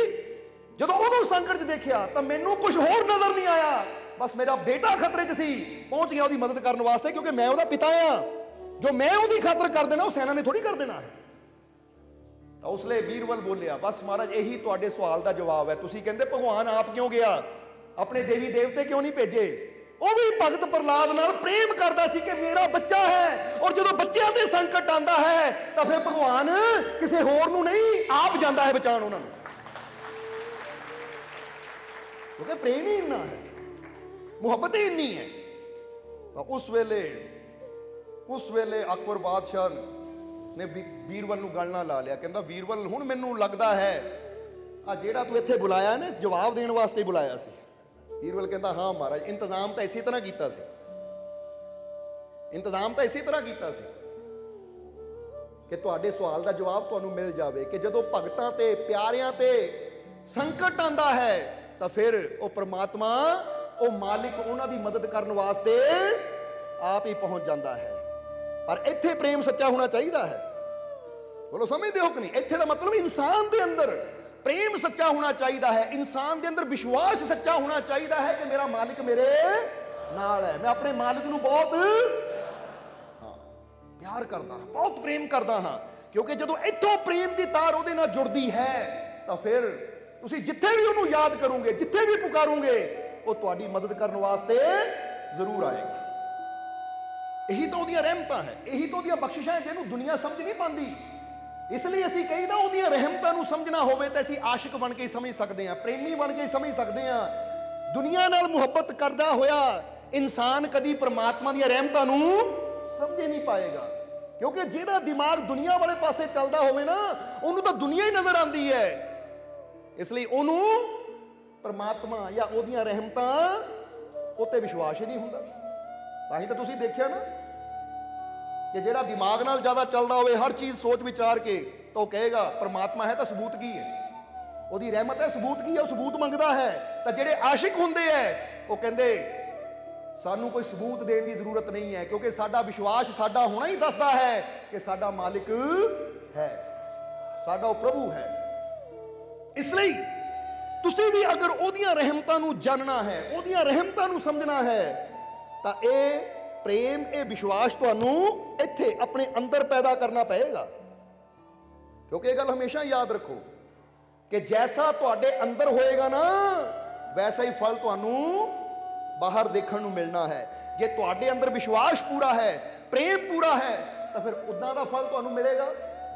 ਤਾਂ ਜੇ ਤੁਹਾਡੇ ਅੰਦਰ ਸ਼ੰਕਾ ਹੈ, ਤੁਹਾਨੂੰ ਯਕੀਨ ਨਹੀਂ ਹੈ, ਤੁਹਾਡੇ ਅੰਦਰ ਜਿੱਦਾਂ ਬੰਦਾ ਕਹਿ ਦਿੰਦਾ ਨਾ ਕਿ ਵਹਿਮ ਜ਼ਿਆਦੇ ਹੈ, ਭਰਮ ਜ਼ਿਆਦੇ ਹੈ, ਯਕੀਨ ਘੱਟ ਹੈ, ਭਰੋਸਾ ਘੱਟ ਹੈ, ਪ੍ਰੇਮ ਘੱਟ ਹੈ, ਤਾਂ ਫਿਰ ਬਾਹਰੋਂ ਉਹਨੂੰ ਰਿਜ਼ਲਟ ਵੀ ਉਦਾਂ ਦਾ ਹੀ ਮਿਲਣਾ ਹੈ, ਚੀਜ਼ ਵੀ ਬਾਹਰੋਂ ਫਿਰ ਉਦਾਂ ਦੀ ਮਿਲਣੀ ਹੈ। ਇਸ ਲਈ ਜਿਨ੍ਹਾਂ ਨੇ ਆਪਣੇ ਮਾਲਿਕ ਤੇ ਪੂਰਾ ਵਿਸ਼ਵਾਸ ਰੱਖਿਆ, ਯਕੀਨ ਰੱਖਿਆ, ਭਰੋਸਾ ਰੱਖਿਆ ਕਿ ਮੇਰਾ ਮਾਲਿਕ ਮੇਰੇ ਨਾਲ ਹੈ, ਮੇਰਾ ਮਾਲਿਕ ਮੇਰੇ ਅੰਦਰ ਹੈ, ਤਾਂ ਫਿਰ ਉਹ ਵਾਕਈ ਜਿਹੜੇ ਵਿਸ਼ਵਾਸ ਨਾਲ ਚੱਲਦੇ ਆ, ਪ੍ਰਮਾਤਮਾ ਕਦਮ ਕਦਮ ਤੇ ਅਹਿਸਾਸ ਵੀ ਕਰਵਾ ਦਿੰਦਾ ਹੈ ਕਿ ਤੂੰ ਇਕੱਲਾ ਨਹੀਂ ਹੈ, ਮੈਂ ਤੇਰੇ ਨਾਲ ਹਾਂ। ਔਰ ਫਿਰ ਇੱਕ ਵਾਰ ਇੱਥੇ ਦੱਸਾਂਗੇ ਕਿ ਜਿਹੜਾ ਕੰਮ ਇਨਸਾਨ ਦਾ ਵਿਸ਼ਵਾਸ ਕਰ ਸਕਦਾ ਹੈ, ਕਿਉਂਕਿ ਵਿਸ਼ਵਾਸ ਹੀ ਉਹਦੀ ਰਹਿਮਤ ਨੂੰ ਸਾਡੇ ਤੱਕ ਲੈ ਕੇ ਆਉਂਦਾ ਹੈ। ਜਿਹੜਾ ਕੰਮ ਇਨਸਾਨ ਦਾ ਵਿਸ਼ਵਾਸ ਕਰ ਸਕਦਾ ਹੈ, ਉਹਦੀ ਰਹਿਮਤ ਕਰ ਸਕਦੀ ਹੈ, ਉਹ ਕੰਮ ਦੁਨੀਆ ਦੀ ਹੋਰ ਕੋਈ ਚੀਜ਼ ਨਹੀਂ ਕਰ ਸਕਦੀ। ਇਸ ਲਈ ਸਮਝਣਾ। ਤਾਂ ਹੀ ਤਾਂ ਇੱਥੇ ਇੱਕ ਗੱਲ ਕਹਿਣੀ ਚਾਹਾਂਗੇ ਕਿ ਸ਼ਬਦ ਸਾਨੂੰ ਯਾਦ ਆ ਗਿਆ ਕਿ ਜਾ ਘਟ ਭੀਤਰ ਹਰ ਕਾ ਖੇਲਾ, ਘਟ ਹੀ ਮਾਹੀ ਸਗਲ ਪਦਾਰਥ, घट ही हर से मेला, घट ही देवल, घट ही ज्योति, घट ही तीर्थ सारे, जो घट भीतर बैठ के देखा देखे अजब नजारे। राम भक्ति घट ही के भीतर, घट ही प्रेम प्रकाशा, जो भीतर देखे वो साहिब पावे, मिटे जन्म की प्यासा। जरा देखो इस शब्द के अंदर की दसिया गया है कि परमात्मा किथे है, ਉਹਦੀਆਂ ਰਹਿਮਤਾਂ ਕਿੱਥੇ ਹੈ। ਅਸੀਂ ਇੱਕ ਗੱਲ ਤੁਹਾਨੂੰ ਕਵਾਂਗੇ, ਆ ਜਿਹੜੇ ਇਨਸਾਨ ਪਰੇਸ਼ਾਨੀਆਂ ਤੋਂ ਡਰ ਜਾਂਦੇ ਆ ਨਾ, ਪਰੇਸ਼ਾਨੀ ਆਈ, ਕੋਈ ਬਿਮਾਰੀ ਆਈ, ਉਹ ਡਰ ਜਾਂਦੇ ਆ, ਪਰੇਸ਼ਾਨੀ ਨੂੰ ਦੇਖ ਕੇ ਘਬਰਾ ਜਾਂਦੇ ਆ, ਕਿਸੇ ਬਿਮਾਰੀ ਨੂੰ ਦੇਖ ਕੇ ਡਰ ਜਾਂਦੇ ਆ। ਤਾਂ ਪਰੇਸ਼ਾਨੀਆਂ ਨੂੰ ਦੇਖ ਕੇ ਡਰਨ ਵਾਲਾ, ਬਿਮਾਰੀਆਂ ਨੂੰ ਦੇਖ ਕੇ ਘਬਰਾਉਣ ਵਾਲਾ, ਹਿੰਮਤ ਹਾਰ ਕੇ ਬੈਠਣ ਵਾਲਾ ਇਨਸਾਨ ਆਪਣੇ ਅੰਦਰ ਬੈਠੇ ਉਹ ਮਾਲਿਕ ਦਾ ਅਪਮਾਨ ਕਰਦਾ ਹੈ। ਸਮਝ ਆਈ ਕਿ ਨਹੀਂ? ਪਰੇਸ਼ਾਨੀ ਬਾਹਰ ਹੈ, ਬਿਮਾਰੀ ਬਾਹਰ ਸਰੀਰ ਨੂੰ ਹੈ। ਹੁਣ ਅਸੀਂ ਬਿਮਾਰੀਆਂ ਨੂੰ ਦੇਖ ਕੇ ਹਿੰਮਤ ਹਾਰ ਕੇ ਬਹਿ ਜਾਂਦੇ ਹਾਂ, ਦੁੱਖਾਂ ਨੂੰ ਦੇਖ ਕੇ, ਪਰੇਸ਼ਾਨੀਆਂ ਨੂੰ ਦੇਖ ਕੇ ਡਰ ਜਾਂਦੇ ਹਾਂ। ਤਾਂ ਜੇ ਦੁੱਖਾਂ ਨੂੰ ਦੇਖ ਕੇ, ਪਰੇਸ਼ਾਨੀਆਂ ਨੂੰ ਦੇਖ ਕੇ ਡਰ ਗਏ, ਤਾਂ ਫਿਰ ਇਹ ਸਭ ਤੋਂ ਬੜਾ ਅਪਮਾਨ ਹੈ ਆਪਣੇ ਅੰਦਰ ਬੈਠੇ ਉਹ ਭਗਵਾਨ ਦਾ, ਉਹ ਪਰਮਾਤਮਾ ਦਾ, ਕਿ ਇੰਨਾ ਸ਼ਕਤੀਸ਼ਾਲੀ ਪਰਮਾਤਮਾ ਸਾਡੇ ਅੰਦਰ ਹੋਵੇ ਤੇ ਅਸੀਂ ਦੁੱਖਾਂ ਨੂੰ ਦੇਖ ਕੇ ਡਰ ਜਾਈਏ, ਬਿਮਾਰੀਆਂ ਨੂੰ ਦੇਖ ਕੇ ਡਰ ਜਾਈਏ, ਹਿੰਮਤ ਹਾਰ ਕੇ ਬਹਿ ਜਾਈਏ। ਨਹੀਂ, ਉੱਥੇ ਯਾਦ ਦਿਲਾਓ ਆਪਣੇ ਆਪ ਨੂੰ।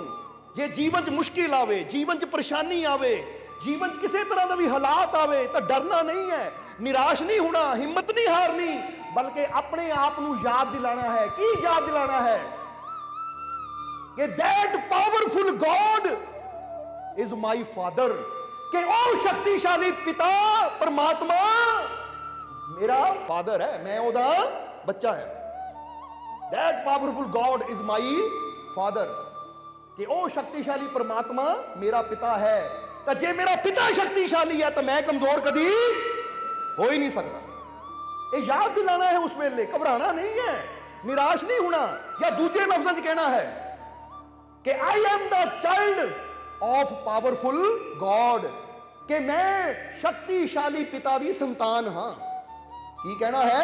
अपने दिल ते हथ रख के कि I am the child of powerful God, कि मैं उस शक्तिशाली पिता दी मालिक दी संतान हां जो मेरे अंदर वसदा है। यानी ਉਹਦੀ ਸ਼ਕਤੀ ਨੂੰ ਪਹਿਚਾਨੋ। ਹੁਣ ਜਦੋਂ ਤੁਸੀਂ ਆਪਣੇ ਅੰਦਰ ਬੈਠੇ ਹੋ ਪਰਮਾਤਮਾ ਦੀ ਸ਼ਕਤੀ ਤੇ ਵਿਸ਼ਵਾਸ ਕਰੋਗੇ, ਉੱਤੇ ਯਕੀਨ ਕਰੋਗੇ, ਤਾਂ ਫਿਰ ਤੁਸੀਂ ਬੜੇ ਤੋਂ ਬੜੀ ਪਰੇਸ਼ਾਨੀ ਨੂੰ, ਬੜੇ ਤੋਂ ਬੜੇ ਦੁੱਖ ਨੂੰ ਐਡਾ ਪਲਾਂ 'ਚ ਹੀ ਹਰਾ ਸਕਦੇ ਹੋ। ਕਿਉਂਕਿ ਜਦੋਂ ਆਪਣੀ ਤਾਕਤ ਪਹਿਚਾਨ ਲਈ, ਉਹ ਸ਼ਕਤੀਸ਼ਾਲੀ ਪਿਤਾ ਨੂੰ ਪਹਿਚਾਨ ਲਿਆ ਜੋ ਸਾਡੇ ਅੰਦਰ ਬੈਠਾ ਹੈ, ਤਾਂ ਫਿਰ ਬਾਹਰਲੀ ਹਰ ਚੀਜ਼ ਉਹਦੇ ਸਾਹਮਣੇ ਛੋਟੀ ਹੋ ਜਾਂਦੀ ਹੈ। ਇਸ ਲਈ ਆਪਣੇ ਅੰਦਰ ਬੈਠੇ ਮਾਲਿਕ ਦਾ ਅਪਮਾਨ ਨਾ ਕਰੋ। ਸਮਝਦੇ ਹੋ ਕਿ ਨਹੀਂ? ਪਤਾ ਨਹੀਂ ਗੱਲ ਸਮਝ ਆਈ ਕਿ ਨਹੀਂ? ਜੇ ਆ ਗਈ ਤਾਂ ਫਿਰ ਦੱਸ ਦਿਓ। ਆਪਣੇ ਅੰਦਰ ਬੈਠੇ ਸ਼ਕਤੀਸ਼ਾਲੀ ਪਿਤਾ ਦਾ ਅਪਮਾਨ ਨਾ ਕਰੋ, ਕਿਉਂਕਿ ਸ਼ਕਤੀਸ਼ਾਲੀ ਪਿਤਾ ਅੰਦਰ ਬੈਠਾ ਹੋਵੇ ਤਾਂ ਅਸੀਂ ਬਾਹਰਲੀਆਂ ਛੋਟੀ ਛੋਟੀਆਂ ਪਰੇਸ਼ਾਨੀਆਂ ਤੋਂ ਡਰ ਜਾਈਏ। ਸਰੀਰ ਤੇ ਕਿਤੇ ਫਿੰਸੀ ਹੋ ਜਾਵੇ ਤੋਂ ਡਰ ਜਾਈਏ, ਸਰੀਰ ਨੂੰ ਕੋਈ ਦੁੱਖ ਆ ਜਾਵੇ ਤੋਂ ਡਰ ਜਾਈਏ।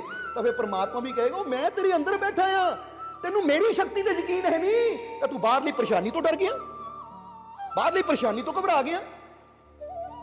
ਇਹ ਤਾਂ ਉਹੀ ਗੱਲ ਹੈ, ਬਾਦਸ਼ਾਹ ਸਾਡੇ ਅੰਦਰ ਬੈਠਾ ਹੋਵੇ ਤੇ ਅਸੀਂ ਬਾਹਰ ਸੈਨਿਕ ਤੋਂ ਡਰੇ ਫਿਰੀਏ। ਬਾਦਸ਼ਾਹ ਸਾਡਾ ਪਿਤਾ ਹੋਵੇ ਤਾਂ ਅਸੀਂ ਸੈਨਿਕਾਂ ਤੋਂ ਡਰਦੇ ਫਿਰੀਏ। ਹੁਣ ਜ਼ਰਾ ਸੋਚੋ, ਇੱਥੇ ਗੱਲ ਦਾ ਜਵਾਬ ਦੇਣਾ। ਆਪਾਂ ਅਕਬਰ ਦੀ ਗੱਲ ਕੀਤੀ, ਹੁਣ ਜੇ ਅਕਬਰ ਬਾਦਸ਼ਾਹ ਹੈ ਤਾਂ ਕੀ ਉਹਦਾ ਬੇਟਾ ਸਲੀਮ ਸੈਨਿਕਾਂ ਤੋਂ ਡਰੇਗਾ, ਸਿਪਾਹੀਆਂ ਤੋਂ ਡਰੇਗਾ? ਬਲਕਿ ਸਿਪਾਹੀ ਉਹ ਤੋਂ ਡਰਨਗੇ। ਉਹ ਕਹੇਗਾ ਮੈਂ ਬਾਦਸ਼ਾਹ ਦਾ ਬੇਟਾ ਹਾਂ, ਸ਼ਹਿਜ਼ਾਦਾ ਹਾਂ, ਉਹ ਸੈਨਿਕਾਂ ਤੋਂ ਮੈਂ ਕੀ ਡਰਨਾ, ਇਹ ਸੈਨਿਕ ਤਾਂ ਮੇਰੇ ਤੋਂ ਡਰਨਗੇ। ਤੁਸੀਂ ਡਰਦੇ ਕਿਉਂ?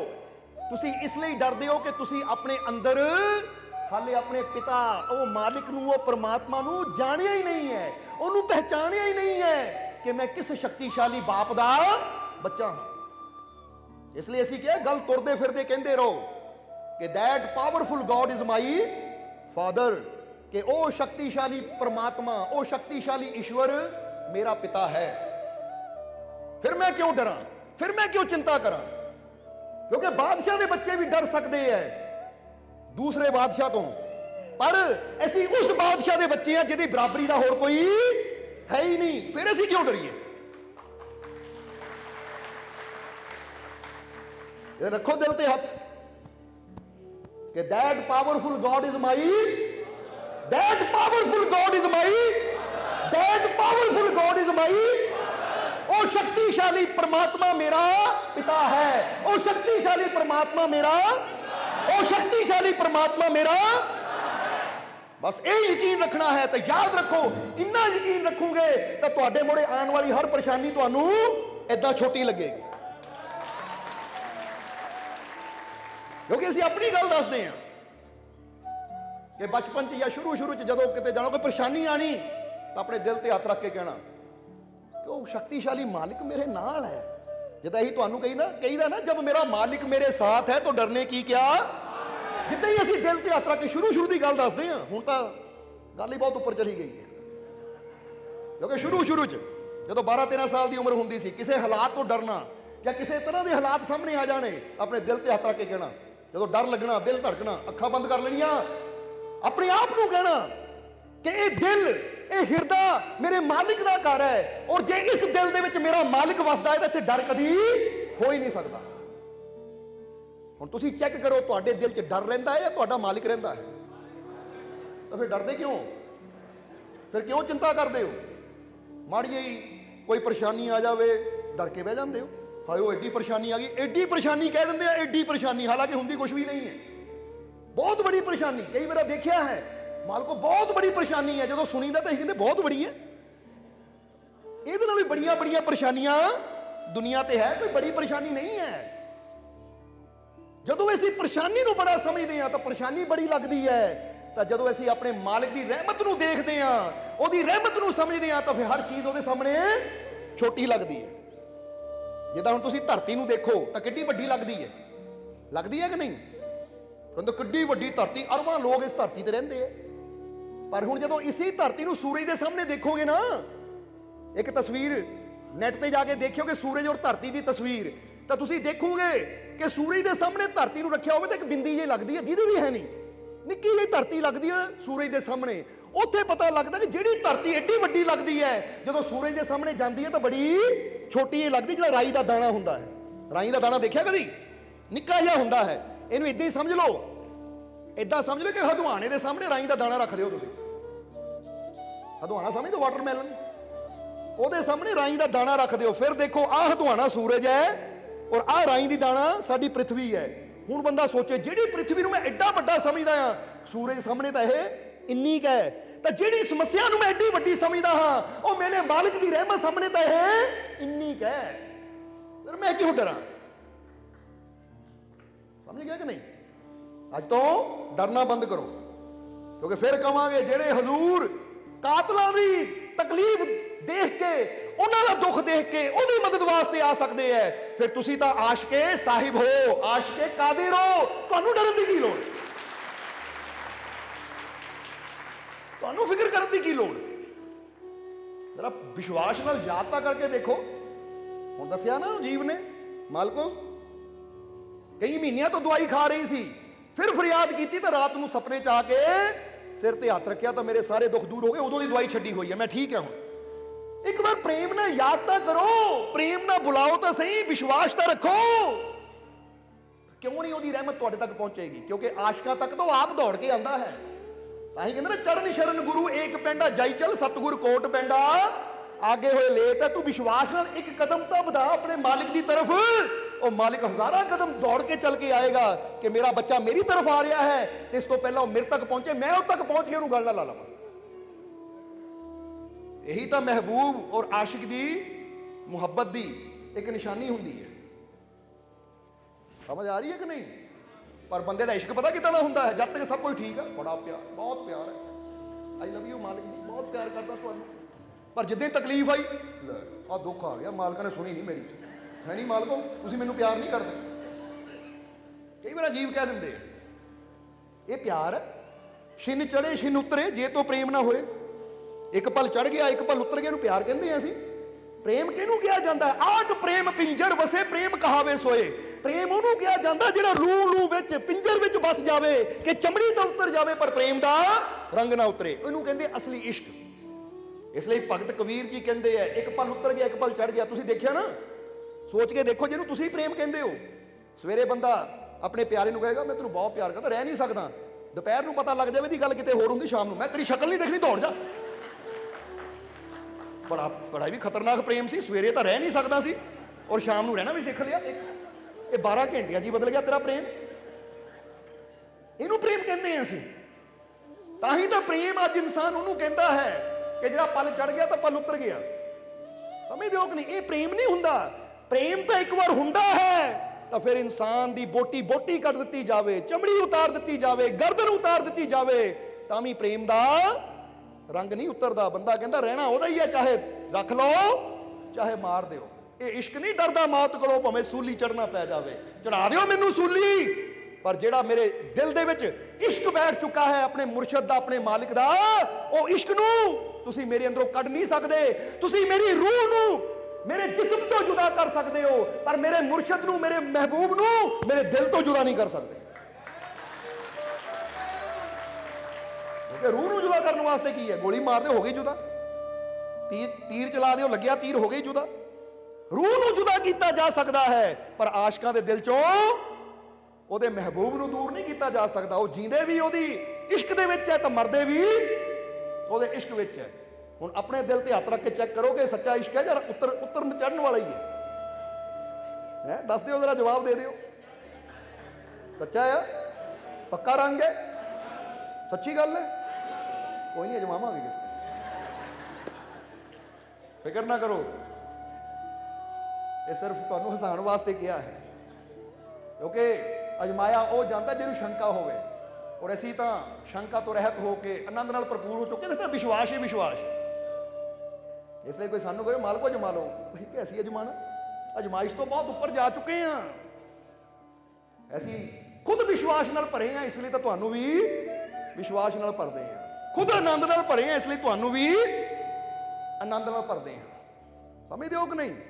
ਚੈੱਕ ਤੁਸੀਂ ਕਰਨਾ ਹੈ ਕਿ ਤੁਹਾਡੇ ਅੰਦਰ ਚੜ੍ਹਨ ਉਤਰਨ ਵਾਲਾ ਪਿਆਰ ਹੈ। ਮੁਰਾਦ ਪੂਰੀ ਹੋ ਗਈ ਤਾਂ ਪਿਆਰ ਹੈ, ਨਹੀਂ ਪੂਰੀ ਹੋਈ ਤਾਂ ਬੇਕਾਰ ਹੈ। ਸਮਝਦੇ ਹੋ ਕਿ ਨਹੀਂ?